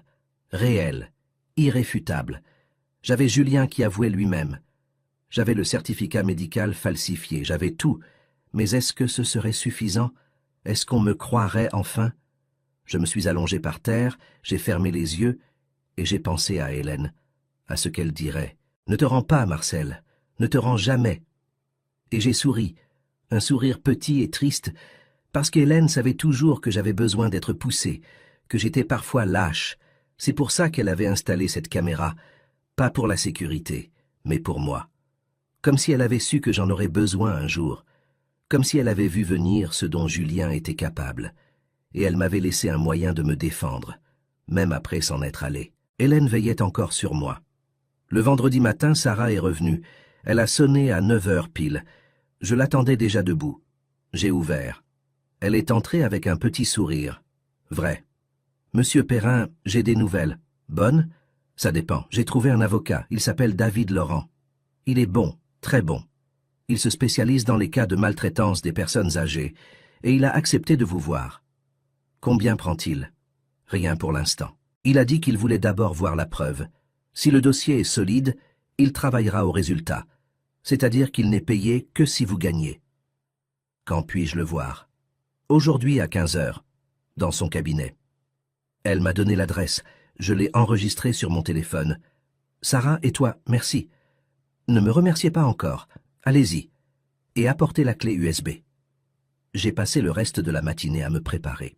Je me suis douché et mis dans la chemise la moins froissée qui me restait, rasé avec un vieux rasoir trouvé dans un tiroir. Je me suis regardé dans le miroir. J'avais encore l'air d'un homme à la dérive, mais au moins propre. Je suis sorti à 14 h. Le cabinet de l'avocat était loin, 2 bus. Il me restait 27 €. Le trajet coûtait 5 € l'aller, 10 € aller-retour. Il me resterait 17 €, de quoi manger une fois, peut-être 2 jours de plus. Je suis monté dans le premier bus. Je me suis assis au fond. Et pendant tout le trajet, j'ai répété mentalement ce que j'allais dire. Comment l'expliquer? Comment convaincre l'avocat que mon cas valait la peine? Parce que s'il me refusait, il n'y avait pas de plan B. Pas d'autre porte. C'était ma dernière chance. Je suis arrivé au bâtiment à 15 h 10, un immeuble ancien de 5 étages, sans ascenseur. Le cabinet était au 4e. J'ai monté lentement. Les genoux me faisaient souffrir. Je suis arrivé en sueur, j'ai frappé. Entrez. Le cabinet était petit, 2 bureaux, des classeurs jusqu'au plafond et un homme d'une 50aine d'années assis derrière l'un des bureaux. Lunettes, barbe, poivre et sel, chemise blanche sans cravate. Monsieur Perrin. Oui, c'est moi. David Laurent. Enchanté. Asseyez-vous. Je me suis assis sur une chaise en plastique, dure, inconfortable. Sarah m'a parlé de votre situation, mais je veux l'entendre de vous, avec vos propres mots. Prenez votre temps, tout. Et je l'ai fait, depuis le début. Le samedi, les cartons, Sandra, la banque, la police, l'étude notariale, les voisins, André, Monsieur Dubois. Tout. David écoutait en prenant des notes, sans m'interrompre. Quand j'ai terminé, il a posé son stylo. Vous avez l'enregistrement? Oui. J'ai sorti la clé USB. Je la lui ai donnée. Il l'a branchée à son ordinateur. Il a ouvert la vidéo et on l'a regardée ensemble en silence. J'ai vu mon salon être de nouveau vidé. J'ai vu Julien et Sandra travailler, rire, parler. David a avancé l'image jusqu'à la partie dans la cuisine. La conversation. J'ai payé 1 000 € au docteur Ramirez. On a tout écouté. Quand c'est terminé, David a rembobiné. Il a remis ce passage. Il a pris d'autres notes. C'est de l'or. Il a dit ça simplement, comme une évidence. Quoi? Cet enregistrement, c'est exactement ce qu'il nous faut. On a complot, fraude, falsification de documents, vol, on a tout. Donc, vous me croyez? Ce n'est pas une question de vous croire, monsieur Perrin. C'est une question de preuves. Et vous avez des preuves solides, irréfutables. J'ai senti un poids en moins sur la poitrine. Qu'est-ce qu'on fait maintenant? Maintenant, monsieur Perrin, on contre-attaque. David s'est levé, est allé à l'un des classeurs, en a sorti une chemise qu'il a posée sur son bureau. D'abord, on dépose une plainte pénale contre Julien et Sandra pour vol, fraude et falsification. Avec cet enregistrement, le parquet n'aura pas d'autre choix que d'ouvrir une enquête. Et mon argent, ma maison? On va demander des mesures conservatoires immédiates. Gel des comptes de Julien. Interdiction de vendre tout bien lié à l'affaire, protection de vos avoirs pendant l'enquête. Combien de temps ça prend? Peut-être 1 semaine, peut-être 2, mais on doit agir vite. Si Julien a déjà entamé la procédure de tutelle, il faut la stopper avant qu'un juge signe. Comment on la stoppe? Avec un certificat médical réel, d'un vrai médecin, attestant que vous êtes en pleine possession de vos facultés, que vous n'avez pas de démence, que vous pouvez prendre vos propres décisions. J'ai des contacts. Je peux vous obtenir un rendez-vous demain matin. David a commencé à taper sur son ordinateur rapidement. Monsieur Perrin, j'ai besoin que vous répondiez honnêtement à quelque chose. Vous voulez sauver la relation avec votre fils ou vous voulez la justice? La question m'a frappé de plein fouet. Je suis resté silencieux. Qu'est-ce que je voulais vraiment? Est-ce que je voulais que Julien redevienne mon fils? Est-ce que je voulais lui pardonner, oublier? Non, je ne pouvais pas. Pas après ce que j'avais vu dans cet enregistrement. Pas après l'avoir entendu planifier mon enfermement, ma disparition. Je veux la justice, ai-je dit. Je veux qu'il paie pour ce qu'il a fait. Bien, parce que ça va devenir brutal. Julien va engager des avocats. Il va dire que l'enregistrement est faux, que vous l'avez manipulé. Il va tout faire pour détruire votre crédibilité. Vous êtes prête à ça? Oui. Vous en êtes sûr? Oui, certain. On a passé les 2 heures suivantes à tout passer en revue. David a fait des copies de la vidéo, a mis la clé USB dans son coffre, m'a fait signer des autorisations et des procurations. Voilà. Lundi à la 1re heure, on dépose la plainte. Et on va demander une ordonnance pour que Julien ne puisse pas s'approcher de vous, ni de votre maison. Vous pouvez obtenir ça avec cette preuve? Oui, le juge n'aura pas le choix. Je me suis levé pour partir, mais David m'a arrêté. Monsieur Perrin, encore une chose. Je voudrais que vous voyiez quelque chose. Il a remis la vidéo, mais l'a avancée jusqu'à une partie que je n'avais pas regardée, la toute fin. Quand Julien et Sandra avaient emporté presque tout, quand ils étaient sur le pas de la porte sur le point de partir, Julien s'est retourné, a regardé directement vers la caméra, et il a souri, un sourire froid, calculateur. Puis, il a levé la main, comme pour faire au revoir. Il le savait, a dit David. Il savait que la caméra était là. Il savait qu'elle enregistrait. Et il n'en avait rien à faire. J'ai avalé ma salive. Pourquoi il aurait fait ça? parce qu'il pensait que vous n'auriez jamais accès à l'enregistrement. Parce que Hélène avait mis les codes et que vous ne compreniez pas la technologie. Parce qu'il vous a supposé trop vieux, trop épuisé, trop seul pour vous défendre. David a mis la vidéo en pause sur le sourire de Julien. Ça a été son erreur, son arrogance, et c'est ça qui va l'abattre. J'ai regardé ce sourire, cette froideur, ce mépris total, et quelque chose en moi qui n'était pas encore tout à fait brisé s'est durci, définitivement. Il y a autre chose dans la vidéo? Quelque chose de pire? David m'a regardé sérieusement. Oui, mais je crois que pour aujourd'hui vous avez vu suffisamment. Montrez-moi tout, j'ai besoin de tout voir. David a soupiré. Il a avancé la vidéo jusqu'à la fin, après que Julien et Sandra étaient repartis, la maison vide, et moi, je me suis vu, moi, assis par terre dans le salon, incapable de bouger, puis me lever, aller dans la chambre, m'allonger sur le sol froid, sans matelas, sans rien, et pleurer, pendant des heures. La caméra avait tout enregistré, ma douleur, mon humiliation, mon effondrement complet. « Éteignez-la, ai-je dit, j'ai vu suffisamment. » David a fermé l'ordinateur. « Monsieur Perrin, ce que votre fils vous a fait n'est pas seulement du vol, c'est de la torture psychologique, de la maltraitance, la destruction systématique d'un être humain, et on va s'assurer qu'un juge le voit ainsi. Vous croyez qu'on va gagner. Avec cette preuve, il n'y a aucun moyen qu'on perde. Mais je vous préviens, gagner au tribunal ne va pas vous rendre votre fils. Ça ne va pas réparer la relation.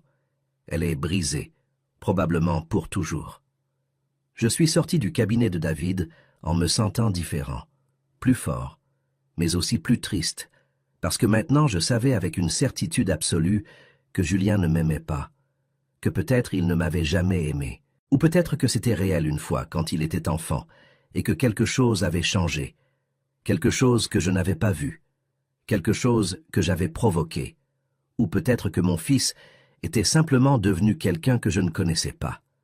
Un étranger capable de choses que je n'aurais jamais imaginées. J'ai descendu les marches lentement. Je suis sorti du bâtiment. Et là, dans l'entrée, je me suis arrêté, parce que de l'autre côté de la rue, garée, il y avait la camionnette blanche, celle de Sandra. Et elle était dedans, à m'observer. On s'est regardé pendant des secondes qui ont semblé des heures. Elle savait où j'étais. Elle m'avait suivi. Puis elle a mis le moteur en route et elle est partie. J'ai sorti mon téléphone. J'ai appelé David. Il a répondu à la deuxième sonnerie. « Monsieur Perrin. »« David. Il m'attendait à la sortie de votre cabinet. »« Sandra. Elle est partie ?»« Oui. »« Bien. Ça confirme qu'ils sont nerveux. Ils savent que vous faites quelque chose, mais pas encore quoi. Alors soyez prudents. Ne sortez pas seul le soir. Verrouillez votre porte. N'ouvrez à personne que vous ne connaissez pas. Et Monsieur Perrin, le pire reste à venir. Quand on déposera la plainte lundi, Julien va attaquer. Soyez prêts. » Je suis rentré ce vendredi soir en sentant quelque chose d'étrange dans ma poitrine. Quelque chose que je n'avais pas ressenti depuis des jours. Comme si l'air était plus léger. Comme si je pouvais à nouveau respirer. J'avais une preuve. J'avais un avocat. J'avais un plan. Je n'étais plus la victime silencieuse que Julien croyait avoir laissée dans le vide. J'ai fait chauffer de l'eau dans la cuisine. Je me suis préparé un thé avec une vieille sachette trouvée dans un tiroir. Je me suis assis par terre et j'ai regardé mon téléphone. Le numéro de Julien était toujours là, enregistré avec un emoji cœur. Hélène l'avait mis comme ça des années auparavant. Je ne l'avais jamais changé. Mes doigts ont tremblé au-dessus de l'écran. David m'avait dit d'attendre jusqu'à lundi, de ne rien faire qui pourrait les alerter. Mais quelque chose en moi avait besoin d'entendre la voix de Julien, besoin de lui donner une dernière chance de s'expliquer, de se repentir, de redevenir mon fils, ne serait-ce qu'une seconde. J'ai composé le numéro. Ça a sonné une fois, 2, 3, 4. J'ai cru qu'il n'allait pas décrocher. À la 5e sonnerie, il a répondu. « Papa. » Sa voix sonnait différemment, prudente. « Julien, il faut qu'on se parle. » Silence long, lourd. « Papa, c'est pas le bon moment. » « Si, c'est le seul moment. » J'ai respiré profondément. « Je sais tout, Julien. Je sais ce que tu as fait. Je sais ce que tu as planifié. J'ai des preuves. » Autre silence, mais différent. Je pouvais sentir sa panique à travers le téléphone. « De quoi tu parles ? » « De la caméra de surveillance. celle qui a tout enregistré samedi, celle qui a enregistré ta conversation avec Sandra dans la cuisine, celle qui a enregistré comment tu falsifiais des messages sur mon téléphone. J'ai tout. » J'ai entendu sa respiration s'accélérer. « Papa, j'allais... Dis-moi la vérité. Pour une fois dans ta vie. » C'est un malentendu. » Sa voix avait changé. Douce maintenant, suppliante, comme quand il était enfant et qu'il s'était mis dans les ennuis. « Tout ça a dérapé, je voulais juste t'aider. La maison était tellement à l'abandon, tu n'allais pas bien. Et Sandra, elle m'avait convaincu que c'était ce qu'il y avait de mieux. Mais je regrette. Je jure que je regrette. »« Tu regrettes ? » ?»« Oui, papa, énormément. Et je vais tout te rendre, les affaires, l'argent, tout. Donne-moi juste le temps. » Je voulais le croire. Mon Dieu, comme je voulais le croire. Mais quelque chose dans sa voix ne sonnait pas juste. Ça sonnait récité, comme s'il lisait un script. « Julien, si tu veux vraiment arranger les choses, viens à la maison demain matin à 10 heures. Amène tout ce que tu as emporté et on parle. »« Demain ? Je ne peux pas, papa, j'ai... Qu'est-ce qui passe avant ça ? » ?»« Bon, d'accord. Je serai là demain à 10 heures. Je t'apporte tout. Je te le promets. »« Tu le promets ? » ?»« Je le jure sur la vie de maman, sur celle d'Hélène. Je jure que j'arrangerai tout. » Et il a raccroché. Je suis resté là avec le téléphone dans la main et sa promesse qui flottait dans l'air. Il avait juré sur Hélène. Ces mots m'avaient donné de l'espoir, parce que Julien ne jurait jamais en vain sur le nom de sa mère. Jamais. Peut-être, juste peut-être, il restait quelque chose. Je n'ai pas dormi cette nuit-là. Je suis resté assis par terre à regarder la porte, à imaginer comment ça se passerait. Julien arriverait avec les cartons, avec mes affaires, avec l'armoire, avec tout. Il demanderait pardon, il pleurerait, et moi je lui pardonnerais, parce que c'est ce que font les parents. Ils pardonnent toujours, même quand ils ne le devraient pas, même quand ça fait mal. Le samedi, je me suis réveillé à 6 heures du matin malgré n'avoir pas dormi. Je me suis douché, rasé à nouveau, mis mes meilleurs habits, les moins froissés. Je suis sorti avec les 17 € qui me restaient. J'ai acheté du pain, du café et même 2 gobelets en plastique pour quand Julien arriverait, pour qu'on prenne un café ensemble, comme avant, comme quand il venait le dimanche et qu'on s'asseyait à parler de tout et de rien. Je suis rentré, j'ai préparé le café, j'ai posé le pain sur une assiette, et je me suis assis sur le pas de la porte à attendre. Il était 7h30. 2h30 avant qu'il arrive. Mais ça ne m'a pas dérangé. J'aurais attendu le temps qu'il faudrait. 8h, 9h, 9h30. Je restais assis là, à regarder la rue. Chaque voiture qui passait me faisait sursauter. C'est lui, c'est Julien. Mais non, 10h pile. L'heure convenue, rien. 10h20. J'ai commencé à sentir quelque chose se nouer dans l'estomac. Peut-être qu'il est en retard, peut-être le trafic, peut-être un problème. J'ai sorti mon téléphone. J'ai appelé, directement la messagerie. Le numéro demandé est indisponible. J'ai rappelé, même chose. Encore, 10 fois, 20. Toujours la messagerie. 11h. Le café était froid, le pain était dur, et Julien n'arrivait pas. Il n'allait pas arriver. Et je le savais. Au fond, j'avais toujours su. Mais je ne voulais pas l'accepter. Je ne voulais pas voir la vérité qui était juste devant moi. À 11h30, mon téléphone a vibré. Un message de Julien. Je l'ai ouvert les mains tremblantes. Il disait « Papa, j'ai parlé à un avocat. Il m'a dit que l'enregistrement n'est pas recevable comme preuve. Il a été obtenu sans le consentement de toutes les personnes présentes. Il m'a dit que tu n'as rien contre moi, que tout ce que j'ai emporté était avec ta permission, que les messages que tu m'as envoyés prouvent que tu ne vas pas bien. Il vaut mieux que tu laisses tomber. Pour ton bien et pour le mien.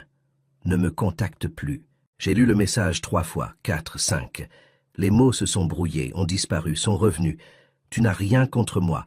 Ne me contacte plus, mon fils, ma propre chair, me disant que j'avais perdu, que je devais m'incliner, que c'était fini. J'ai appelé David. J'avais besoin qu'il me dise que Julien mentait, que l'enregistrement était valable, qu'il me restait une chance. Il a répondu à la 2e sonnerie. « Monsieur Perrin. David, Julien m'a envoyé un message. Il dit que l'enregistrement ne sert à rien. » « C'est un mensonge, m'a-t-il interrompu ferme, sans hésitation. L'enregistrement a été fait dans votre propre maison, avec votre propre caméra.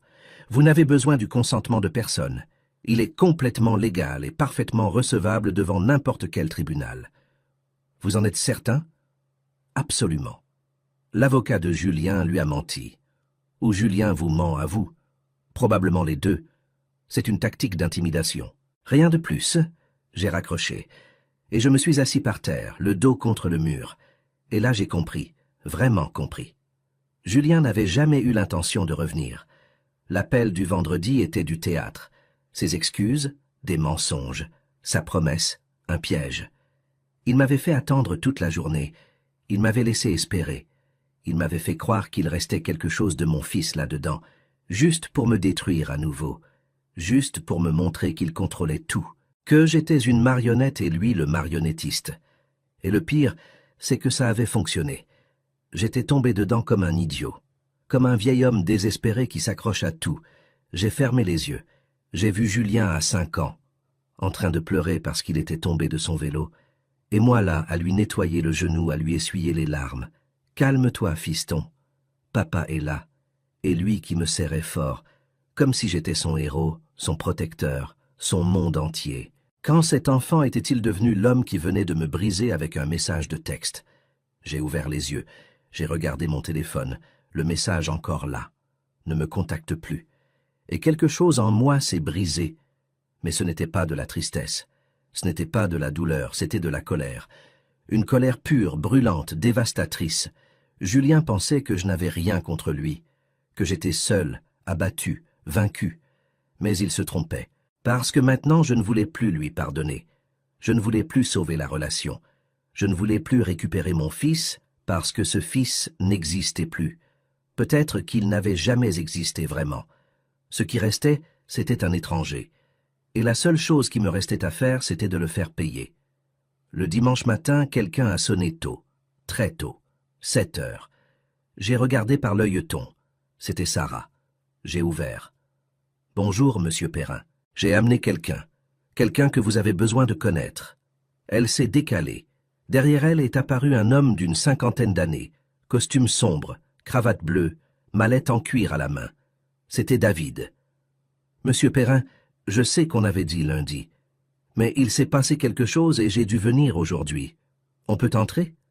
Ils se sont assis par terre puisqu'il n'y avait pas d'autre endroit. Sarah a sorti un ordinateur portable de son sac. David a ouvert sa mallette. « Monsieur Perrin, j'ai fait des recherches sur Sandra et j'ai trouvé quelque chose de gros. » Le cœur s'est accéléré. « Quoi ?» Sandra Favre, 32 ans, mariée 3 fois. Les 3 mariages ont terminé de la même façon, mari plus âgé, famille détruite, bien transférée, et elle disparaissant avec tout. Il m'a montré des photos, des hommes plus âgés, 60, 70 ans, certains en fauteuil roulant, d'autres avec une canne, tous avec le même regard vide, brisé, comme le mien. Sandra est une arnaqueuse professionnelle. Elle se spécialise dans les hommes vulnérables, veufs récents, malades, solitaires. Elle s'approche via les fils, les manipule, les convainc que leurs pères ont besoin de soins.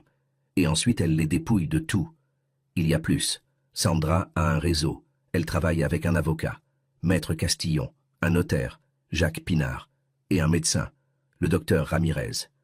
Le même qui a signé votre faux certificat. Ils travaillent tous ensemble.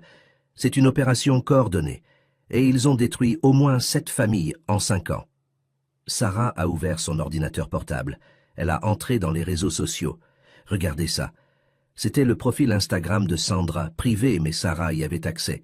Je n'ai pas demandé comment. Les photos montraient une vie de luxe. Restaurant cher, hôtel 5 étoiles, bijoux, sac de créateur. Et sur une photo du jeudi, j'ai reconnu quelque chose. Un collier en or avec une émeraude. Le collier d'Hélène. Celui que je lui avais offert pour notre 30e anniversaire. Celui qu'elle portait pour chaque occasion spéciale. Et maintenant, il était au cou de Sandra avec une légende. Nouveau trésor vintage. Antiquité avec histoire. Le luxe intemporel. J'ai eu l'impression d'étouffer. « Il y a d'autres choses de chez vous, » a dit Sarah. « Regardez, d'autres photos. Le vase de ma mère avec sa fêlure. Les assiettes en porcelaine, les rideaux brodés. Tout étiqueté, mis en vente comme si c'était des babioles. Et elle répond aux commentaires, a précisé David. Disponible. Message privé pour les détails. Elle utilise les réseaux sociaux comme vitrine. Et regardez ici, il y a encore d'autres affaires de votre maison. Il m'a montré photo après photo, des choses que je reconnaissais, des morceaux de ma vie avec Hélène, mis en vente comme de la marchandise. Monsieur Perrin a repris David. Sandra n'est pas juste la femme de Julien, elle est l'architecte de tout ça. C'est elle qui l'a cherché, séduit, utilisé, et elle le jettera probablement quand il ne lui sera plus utile. Et Julien le savait? Je ne sais pas. Peut-être qu'au début il était victime, et qu'ensuite il est devenu complice. Ce que je sais avec certitude, c'est qu'ils sont tous les deux coupables, et ils vont tous les deux payer. Il s'est baissé, m'a regardé dans les yeux. Je me suis aussi mis en contact avec les autres familles victimes de Sandra. 3 d'entre elles ont accepté de témoigner. Leurs histoires sont identiques à la vôtre. Maisons vidées, virements bancaires, certificats médicaux falsifiés, curatelle imposée. Le même schéma exactement, les mêmes acteurs. Sarah a fermé son ordinateur. Monsieur Perrin, il y a encore quelque chose que je dois vous dire. Quoi? Mon grand-père, celui dont je vous ai parlé, la raison pour laquelle je vous aide. Elle a marqué une pause. Il a été l'une des victimes de Sandra. Je me suis figé. Quoi? Il y a 4 ans. Sandra s'est approchée de mon oncle, le fils de mon grand-père. Elle l'a séduit, ils se sont mariés. Et 6 mois plus tard, mon grand-père était dans une maison de retraite, sans argent, sans maison, sans rien. Il est mort 1 an après, seul, brisé, convaincu que sa famille l'avait abandonné. Quand on a voulu intervenir, c'était trop tard. Sandra avait disparu, et mon oncle s'est effondré. Il s'est suicidé 6 mois après. La voix de Sarah s'est brisée. J'avais 20 ans. Je ne comprenais pas. Je ne savais pas. Et je me hais pour ça. Pour ne pas avoir agi. Pour ne pas avoir essayé de le sauver. Je lui ai pris la main. Ce n'était pas ta faute. Si, parce que j'avais l'occasion de faire quelque chose et je ne l'ai pas fait. Mais là, je l'ai à nouveau, avec vous. Et cette fois, je ne vais pas la gâcher. David s'est levé. Monsieur Perrin, cette affaire n'est plus seulement la vôtre. C'est un dossier contre une organisation criminelle. J'ai déjà contacté le parquet. Ils sont très intéressés. Parce que si on peut démanteler ce réseau, on peut sauver d'autres familles. Ce qu'il nous faut, c'est votre témoignage, votre enregistrement et votre courage. Parce que ça va être brutal. Sandra et ses complices vont se battre. Ils vont essayer de vous intimider, de vous menacer, de vous discréditer, de dire que vous êtes fou, que tout est faux. Ils utiliseront toutes les ressources qu'ils ont. Ça ne m'importe pas. Vous en êtes sûr? Oui, parce que si je ne le fais pas pour moi, je le fais pour le grand-père de Sarah, pour les autres victimes, pour tous ceux qui n'ont pas pu se défendre. David a souri. Il s'est baissé, m'a regardé droit dans les yeux. Monsieur Perrin, on va les détruire, tous, mais j'ai besoin que vous me fassiez entièrement confiance. Vous pouvez faire ça? Oui. Sarah m'a posé une question. Monsieur Perrin, pourquoi on fait ça? Qu'est-ce que vous voulez vraiment au bout du compte? J'ai réfléchi. Pour la première fois, vraiment réfléchi. Je ne veux pas de vengeance, ai-je dit lentement. Je veux juste... Je veux que Julien me regarde et ressente de la honte.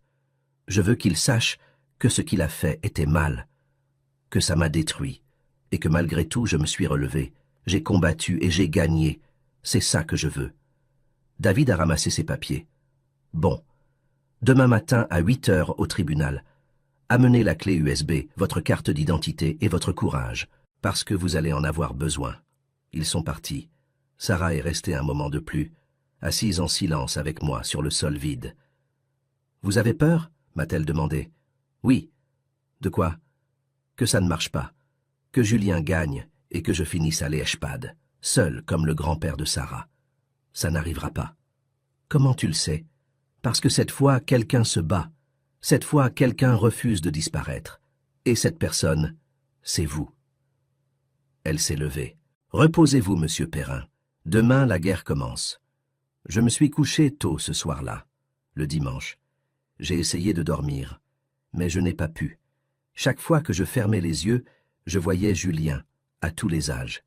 Enfant, adolescent, adulte. Toutes les versions de lui défilèrent devant moi comme un film. Et je me demandais où ça s'était passé. À quel moment je l'avais perdu? Est-ce que c'était quand j'avais choisi de travailler en double équipe plutôt que d'aller à son match de foot? Est-ce que c'était quand Hélène est tombée malade et que je me suis enfermé dans ma douleur, le laissant seul? Est-ce que c'était avant tout ça? Est-ce que ça avait toujours été là? Peut-être que Julien avait toujours eu ça en lui, cette capacité de détruire, et que je n'avais simplement pas voulu le voir. Parce que les parents ne veulent pas voir le mal dans leurs enfants. On veut croire qu'ils sont bons, qu'ils sont meilleurs que nous, que le monde ne les cassera pas. Mais parfois, on se trompe. Et pour le moment où on le réalise, il est trop tard. Je me suis levé du sol. Je suis allé à la cuisine. J'ai bu un verre d'eau. J'ai regardé par la fenêtre, la rue vide, la nuit silencieuse. Et j'ai pensé à Hélène, à ce qu'elle dirait si elle était là. Marcel, les enfants ne nous appartiennent pas. Ils viennent à travers nous, pas pour nous. Et parfois, juste parfois, on doit les laisser aller, même si ça fait mal, même si ça nous tue. Et peut-être qu'elle avait raison. Peut-être qu'il était temps de lâcher. Pas le Julien qu'il avait été, cet enfant-là n'existait plus, mais l'idée que je m'en faisais. Le fils que j'avais imaginé. Le fils qui n'avait jamais été tout à fait réel. Et accepter que l'homme qui restait était un étranger. Quelqu'un que je ne connaissais pas. Quelqu'un capable de choses que je n'aurais jamais cru possibles. Et que c'était ainsi. Parce que je n'étais plus son père. Je n'avais plus cette responsabilité. Je n'avais plus à le protéger. Je n'avais plus à le sauver. Il me restait seulement à me sauver moi-même. Et c'est finalement ce que j'allais faire. Le lundi à 8 heures du matin, on a déposé la plainte. David, Sarah et moi au tribunal correctionnel de Lyon. Le procureur assigné s'appelait Édouard Moreau, un homme sérieux d'une quarantaine d'années. Il a tout examiné, l'enregistrement, les documents, les témoignages des 3 autres victimes. Quand il a terminé, il m'a regardé et il a dit « Monsieur Perrin, c'est solide, très solide. On va procéder avec des charges criminelles immédiates contre Julien Perrin, Sandra Favre, Maître Castillon, Jacques Pinard et le docteur Ramirez. 5 personnes, toutes liées, toutes coupables. 2 jours après, le mercredi, la convocation est arrivée. Audience préliminaire. Vendredi à 10 heures du matin au tribunal correctionnel. Julien et Sandra ont été notifiés officiellement. Et d'après David, Julien avait engagé l'avocat le plus cher de la ville. Maître Bernard, un homme connu pour défendre des causes impossibles et les gagner. « Ne vous inquiétez pas, m'a dit David. Maître Bernard est bon, mais nous, on a la vérité. Et la vérité finit toujours par gagner. » Ce mot, fini, m'a donné des frissons. Le vendredi, je suis arrivé au tribunal à 9h30. David était déjà là avec Sarah et les 3 autres victimes qui allaient témoigner. 3 hommes plus âgés que moi, avec les mêmes regards brisés, les mêmes histoires trop semblables. On s'est salué sans mots, juste des hochements de tête, parce qu'on savait tous. On avait tous traversé le même enfer. À 10h05, on est entré dans la petite salle du tribunal. Mur gris, néon blanc, odeur d'humidité et de papier vieux. 3 rangées de bancs en bois. On s'est assis devant. David à mon côté, Sarah derrière. Et puis j'ai entendu la porte s'ouvrir. Des pas, des voix. Et sans me retourner, je savais. Julien venait d'arriver. Je me suis retourné lentement. Et là, il était. Julien, costume sombre, cravate bleue, cheveux coiffés, rasé de près. Il avait l'air d'un homme d'affaires, d'un professionnel respectable. Rien qui ressemblait au monstre que je connaissais.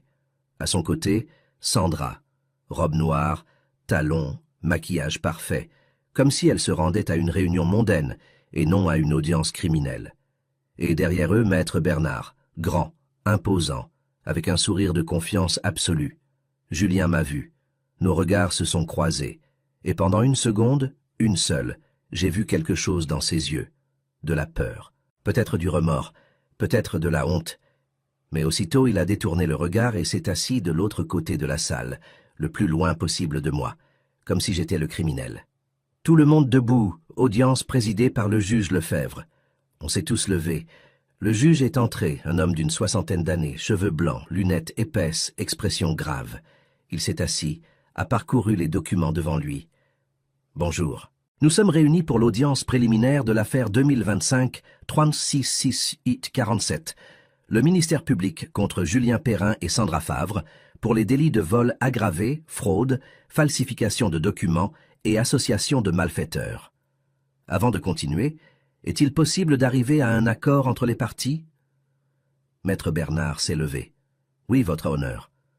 Mon client est disposé à trouver un accord. Il reconnaît qu'il y a eu des malentendus et est prêt à restituer certains biens en litige en échange du retrait des charges. Le juge m'a regardé. Monsieur Marcel Perrin. David m'a touché le bras. Je me suis levé. Non, votre honneur.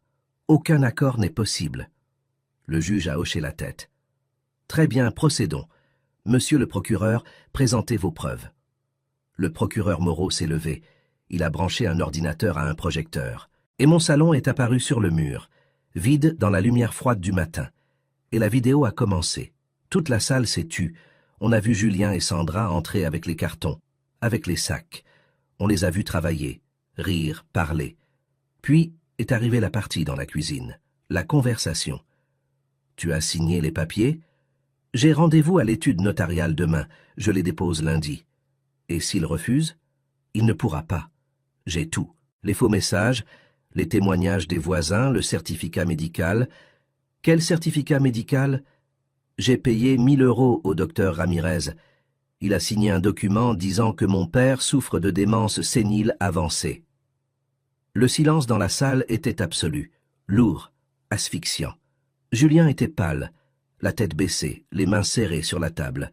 Sandra regardait droit devant elle, sans expression, comme si rien de tout ça ne la concernait.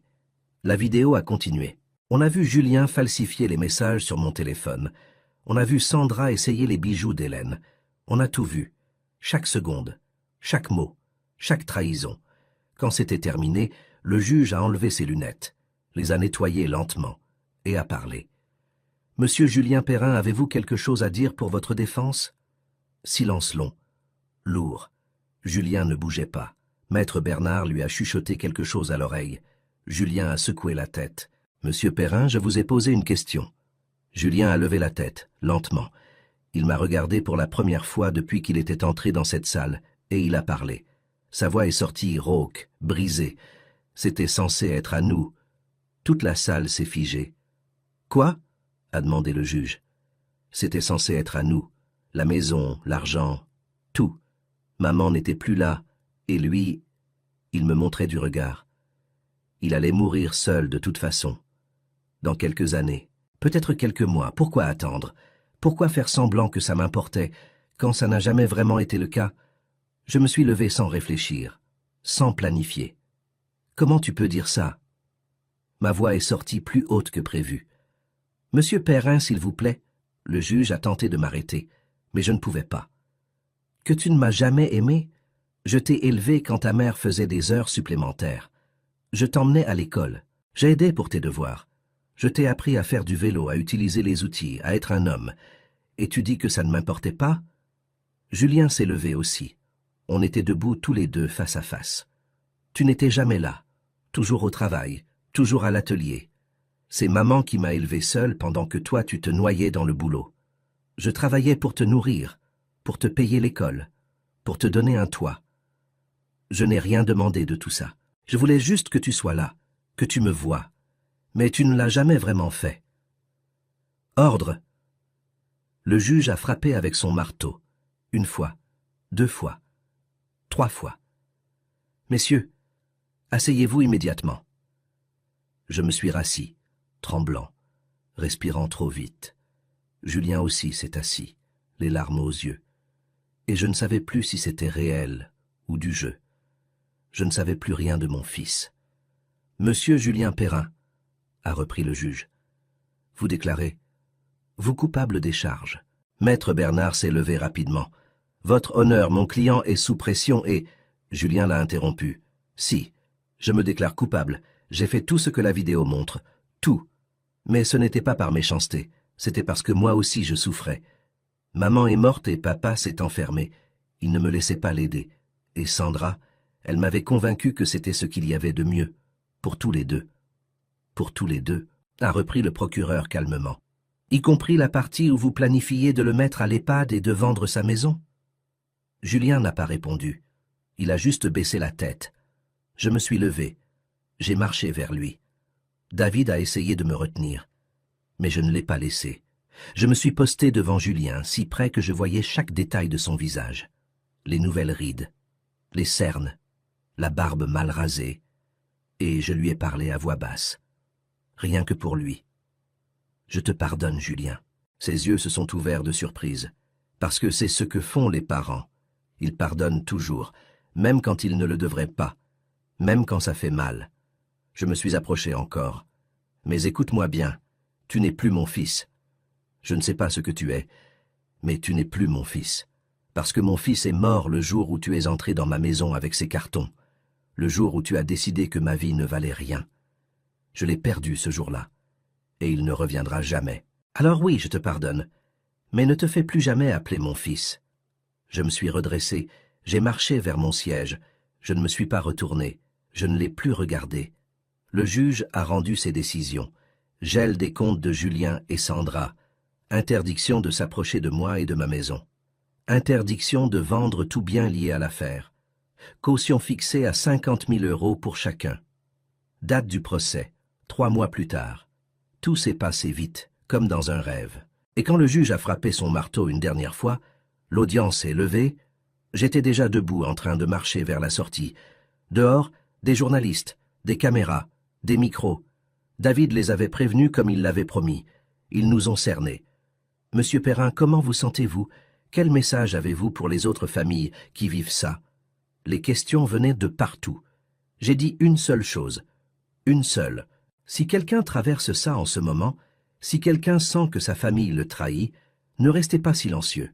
Parlez. Cherchez de l'aide. Parce que vous comptez. Votre vie compte. Et personne, pas même votre propre sang, n'a le droit de vous l'enlever. Et je me suis éloigné lentement. David d'un côté, Sarah de l'autre, laissant derrière moi le tribunal, laissant derrière moi Julien, laissant derrière moi le fils qu'il n'avait jamais vraiment été. Et même si ça faisait mal, même si quelque chose en moi s'était brisé pour toujours, j'ai senti aussi pour la première fois depuis des semaines que je pouvais respirer, que je pouvais marcher la tête haute, que je pouvais redevenir moi. Marcel Perrin, 68 ans, menuisier ébéniste, veuf, survivant. 3 mois plus tard, je suis assis dans mon fauteuil, pas l'ancien qu'ils avaient emporté. Celui-ci, je l'ai acheté dans un vide-grenier. Il m'a coûté 30 €. C'était tout ce que j'avais à ce moment-là. Mais ça valait la peine, parce qu'aujourd'hui, j'ai où m'asseoir, où me reposer, où regarder la télévision, que j'ai aussi acheté, une petite de 20 pouces d'occasion, mais elle fonctionne. La maison n'est plus vide, pas aussi pleine qu'avant, non. Il me manquera toujours beaucoup de choses, mais elle a l'essentiel, un lit, une table, 2 chaises, des casseroles, des assiettes, des couverts. Tout acheté petit à petit avec l'argent que Julien a dû me restituer par ordre du tribunal. Pas tout, parce que beaucoup s'est perdu, vendu, évanoui, mais assez pour recommencer à vivre. Les murs ne sont plus nus. Il y a des photos, mais pas d'Hélène, pas de Julien. Ce sont des photos de Sarah, de David, de Monsieur Dubois, les gens qui sont restés, qui ont choisi de rester même quand c'était difficile. La famille que j'ai choisie, la famille qui est restée. Le procès s'est terminé il y a 2 semaines. Julien a été condamné à 3 ans.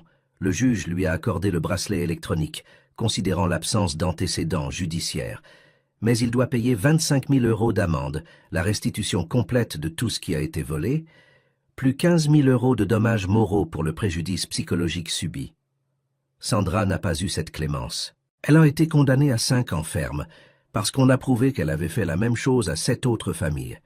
Récidiviste, criminel professionnel, le docteur Ramirez a perdu son droit d'exercer la médecine. Maître Castillon est sous enquête pour complicité. Jacques Pinard a été suspendu de ses fonctions. Tout le réseau s'est effondré, et tout a commencé avec mon affaire, avec ma caméra, avec ma décision de ne pas me taire. Julien a essayé de me parler après la condamnation, des messages, des appels. Il est même venu à la maison, a frappé à la porte. Je l'entendais de l'intérieur. « Papa, s'il te plaît, j'ai besoin de te parler. » Je regrette vraiment. Je ne répondais pas. Pas parce que je voulais le blesser, mais parce que je n'avais pas encore les mots, parce que je ne savais pas encore ce que je voulais lui dire. Un soir, il a glissé une lettre sous la porte. Je l'ai ramassée. Je l'ai lue tard le soir, assis dans mon nouveau fauteuil. Elle disait « Papa, je sais que je ne mérite pas ton pardon, Je sais que j'ai tout brisé. Mais je veux que tu saches que je me réveille chaque matin et que je me souviens de ce que j'ai fait. Et je me hais. Je n'espère pas que tu me pardonnes. Je veux juste qu'un jour tu puisses te souvenir de moi comme j'étais avant, quand j'étais enfant, quand tu m'aimais encore, quand on était encore une famille. Je t'aime. Je t'ai toujours aimé. Même si ça ne se voyait pas. Julien. Je l'ai lu 3 fois. Puis je l'ai plié et je l'ai mise dans un tiroir, avec les vieilles photos de Julien enfant que j'avais retrouvées dans une boîte que Sandra avait oublié d'emporter. Je ne l'ai pas jeté, mais je n'ai pas répondu non plus. Parce que peut-être qu'un jour j'aurai les mots. Ou peut-être jamais. Et les deux sont possibles. Et les deux sont acceptables. Parce que le pardon ne se commande pas. Il vient quand il vient, ou pas du tout. Et c'est bien de ne pas le savoir encore. Hélène disait quelque chose autrefois. Quand Julien était adolescent et qu'il nous avait menti une fois, je ne me souviens plus de quoi, mais je me souviens de ce qu'elle avait dit. Marcel, la famille, ce n'est pas ceux qui partagent ton sang. La famille, c'est ceux qui restent. Ceux qui choisissent de rester même quand c'est difficile, même quand ça fait mal. C'est ça, la vraie famille. Et elle avait raison, comme toujours. Maintenant, je rends visite à Sarah chaque semaine. On va déjeuner ensemble, c'est elle qui paie, parce que je n'ai pas encore beaucoup d'argent et qu'elle insiste. Mais moi, j'apporte toujours le dessert. Des biscuits maison ou un gâteau que je prépare dans ma vieille cuisine. On parle de tout, de rien. Elle me raconte son travail, ses amis, ses projets, ses rêves. Et je l'écoute comme un grand-père. Parce que c'est ce que je suis pour elle maintenant. Et elle est comme une petite fille pour moi. La famille que j'ai choisie. David aussi. On prend parfois un café dans son cabinet entre 2 dossiers. Il me parle des autres affaires qu'il mène, d'autres personnes âgées qui vivent la même chose, d'autres familles brisées, d'autres batailles. Et parfois il me demande si je peux envoyer un message, via lui, à d'autres victimes qui se trouvent dans la même situation que moi il y a 3 mois. Sans argent, sans espoir, sans défense. Et je le fais toujours. J'écris des mots simples. Ne vous rendez pas. Cherchez de l'aide. Vous comptez. Et parfois, ces gens me répondent. Ils me remercient. Et je leur dis, ne me remerciez pas. Remerciez-vous vous-même d'avoir été courageux, d'avoir résisté. Il y a 1 mois, David m'a parlé d'un groupe de soutien pour les victimes âgées de violences familiales. Ils se retrouvent tous les jeudis dans une salle d'une maison de quartier du centre de Lyon. Vous voulez venir? Peut-être prendre la parole, partager votre histoire, donner de l'espoir à d'autres? La première fois, j'ai juste écouté. Il y avait une 20aine de personnes, tous de plus de 60 ans. Tous avec les mêmes regards que j'avais eus, les mêmes histoires, les mêmes mots. Et quand mon tour est venu de parler, je n'ai pas pu. Je suis resté silencieux, paralysé. J'ai regardé mes mains. J'ai regardé le sol. Et je n'ai pas pu dire un seul mot. Mais alors, Madame André, une femme de 65 ans, petite, cheveux blancs, mains douces, est venue s'asseoir à côté de moi. Elle m'a pris la main. « Racontez, monsieur. N'ayez pas peur, ici on comprend tous. » Et j'ai raconté, depuis le début. Et quand j'ai terminé, tout le monde pleurait, mais pas de tristesse, de reconnaissance, de validation, du soulagement de savoir qu'on n'est pas seul, qu'il y a d'autres personnes qui ont traversé ça, qui ont survécu, qui sont debout. J'y vais maintenant tous les jeudis, et chaque fois je parle un peu plus facilement, un peu plus librement, comme si chaque mot raconté enlevait un peu du poids que je porte depuis des mois. Il y a 2 semaines, une femme, Madame Béatrice, m'a arrêté à la sortie du groupe. Elle m'a pris les 2 mains, elle m'a regardé dans les yeux. « Monsieur Perrin, grâce à votre histoire, j'ai eu le courage de porter plainte contre ma fille. J'ai récupéré ma maison, j'ai récupéré ma vie. » Et elle m'a serré dans ses bras très fort, et j'ai pleuré, parce que j'ai réalisé quelque chose à ce moment-là, quelque chose d'important. Ma douleur n'était pas vaine, elle avait servi à quelque chose. Elle m'avait sauvé, et elle avait aidé à sauver d'autres. Et cette idée, d'une façon ou d'une autre, donne un sens à tout ce que j'ai traversé. La caméra de surveillance est toujours là, dans le coin du plafond. Le petit voyant rouge clignote toujours. Parfois je la regarde et je la remercie, parce que cette caméra m'a sauvé la vie. Hélène l'avait installée sans savoir qu'un jour elle serait ma seule défense. Et d'une façon ou d'une autre, ça a toujours été Hélène qui me protégeait. Même après s'en être allée, même depuis l'autre côté.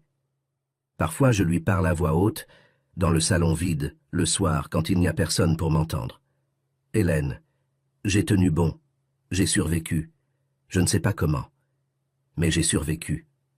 Et je sens dans le silence qu'elle m'entend et qu'elle est fière. La nuit dernière, j'ai rêvé d'elle. J'étais dans ma maison, mais pas celle d'aujourd'hui, à moitié vide et reconstruite. C'était la maison d'avant, pleine, chaleureuse, avec tous les meubles, tous les rideaux, toutes les photos, toutes les choses que Julien avait emportées. Et Hélène était là, vivante, souriante, avec son tablier de cuisine, avec ses chaussons roses. Elle me regardait assis dans mon fauteuil, l'ancien, celui qu'elle avait retapissé 3 fois. « Pourquoi tu pleures, Marcel ?» m'a-t-elle demandé doucement. « Parce que tu me manques, parce que tu m'as manqué tous les jours, parce que tout a été tellement difficile sans toi. Je sais, mais tu t'en sors bien. Tu te bats, tu vis. C'est ça qui compte. Mais Julien a choisi son chemin, Marcel. Tu ne peux pas le sauver. Seul lui peut se sauver lui-même. Ton travail était d'être son père. Tu l'as été, pour le meilleur et pour le pire. Et ça, c'est terminé. Maintenant ton travail c'est d'être toi, de vivre ta vie, d'être heureux, pour toi, pour moi, pour tous ceux qui t'aiment. » Je me suis réveillé avec les larmes sur le visage, mais avec le sourire, parce qu'elle avait raison. Hélène avait toujours raison. Mon travail n'était plus d'être le père de Julien. Ça, c'était fini. Mon travail maintenant, c'était d'être Marcel. Et ça suffisait. Aujourd'hui, c'est jeudi, le jour du groupe de soutien. Je me suis préparé pour sortir. Je me suis mis une chemise propre. Je me suis peigné. Je me suis regardé dans le miroir. Et j'ai vu un homme différent. Pas celui d'il y a 3 mois, broyé, anéanti, sans espoir, assis par terre dans le salon vide. Celui-ci a des cicatrices, oui. De la douleur, oui. Des souvenirs qui ne s'effaceront jamais. Mais il a aussi de la force, de la dignité, un but, des gens qui l'attendent, une vie qui vaut la peine d'être vécue. Je sors de la maison.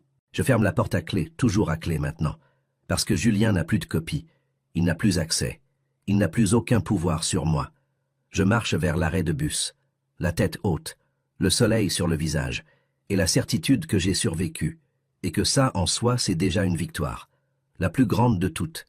Et si un jour Julien revient, vraiment revient, pas pour reprendre, pas par intérêt, mais pour demander pardon, peut-être que la porte s'ouvrira, ou peut-être pas.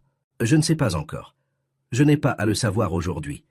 Ce que je sais, c'est que cette porte sera fermée, non par la haine, non par la colère, mais par des limites, par la certitude que certaines portes, une fois franchies dans le mauvais sens, doivent être restées fermées pour nous protéger, pour nous permettre de guérir, pour nous rappeler que nous méritons le respect, même de notre propre sang, surtout de notre propre sang. Et si ça fait de moi quelqu'un de dur, qu'il en soit ainsi. Parce que j'ai appris que prendre soin de soi, ce n'est pas de l'égoïsme, c'est survivre. Et j'ai choisi de survivre. Et vous, si vous vous retrouviez dans ma situation, si demain quelqu'un en qui vous avez eu confiance toute votre vie vous trahissait de cette façon, est-ce que vous vous battriez ou est-ce que vous vous rendriez? Répondez-moi dans les commentaires, parce que je veux connaître votre réponse. Je veux savoir que je ne suis pas seul à y avoir pensé. Et je vous lance un défi avant de finir. Si cette histoire vous a touché, si elle a réveillé quelque chose en vous, appuyez sur le pouce en l'air maintenant. Allez-y. Je parie que la plupart d'entre vous vont hésiter, vont y penser, et ne le feront pas. Prouvez-moi que j'ai tort. Si ce récit vous a parlé d'une façon ou d'une autre, si vous avez reconnu quelqu'un dans cette histoire, un parent, un proche, ou peut-être vous-même, regardez les vidéos qui apparaissent sur votre écran en ce moment. Et si vous ne voulez pas rater la prochaine histoire, abonnez-vous à L'Homme qui rit le dernier en cliquant sur la petite cloche sur votre écran. Chaque semaine, je partage des récits vrais, des récits de chute, mais aussi de remontée. Des récits de gens ordinaires qui ont choisi de ne pas se rendre. Des récits qui pourraient être le vôtre. Et n'oubliez jamais ceci, la famille, ce n'est pas ceux qui partagent votre sang. La famille, c'est ceux qui restent, ceux qui choisissent de rester, même quand tout s'effondre, même quand rien n'est facile. C'est cette famille-là qui vaut la peine d'être gardée. Merci d'avoir écouté jusqu'au bout. On se retrouve à la prochaine histoire.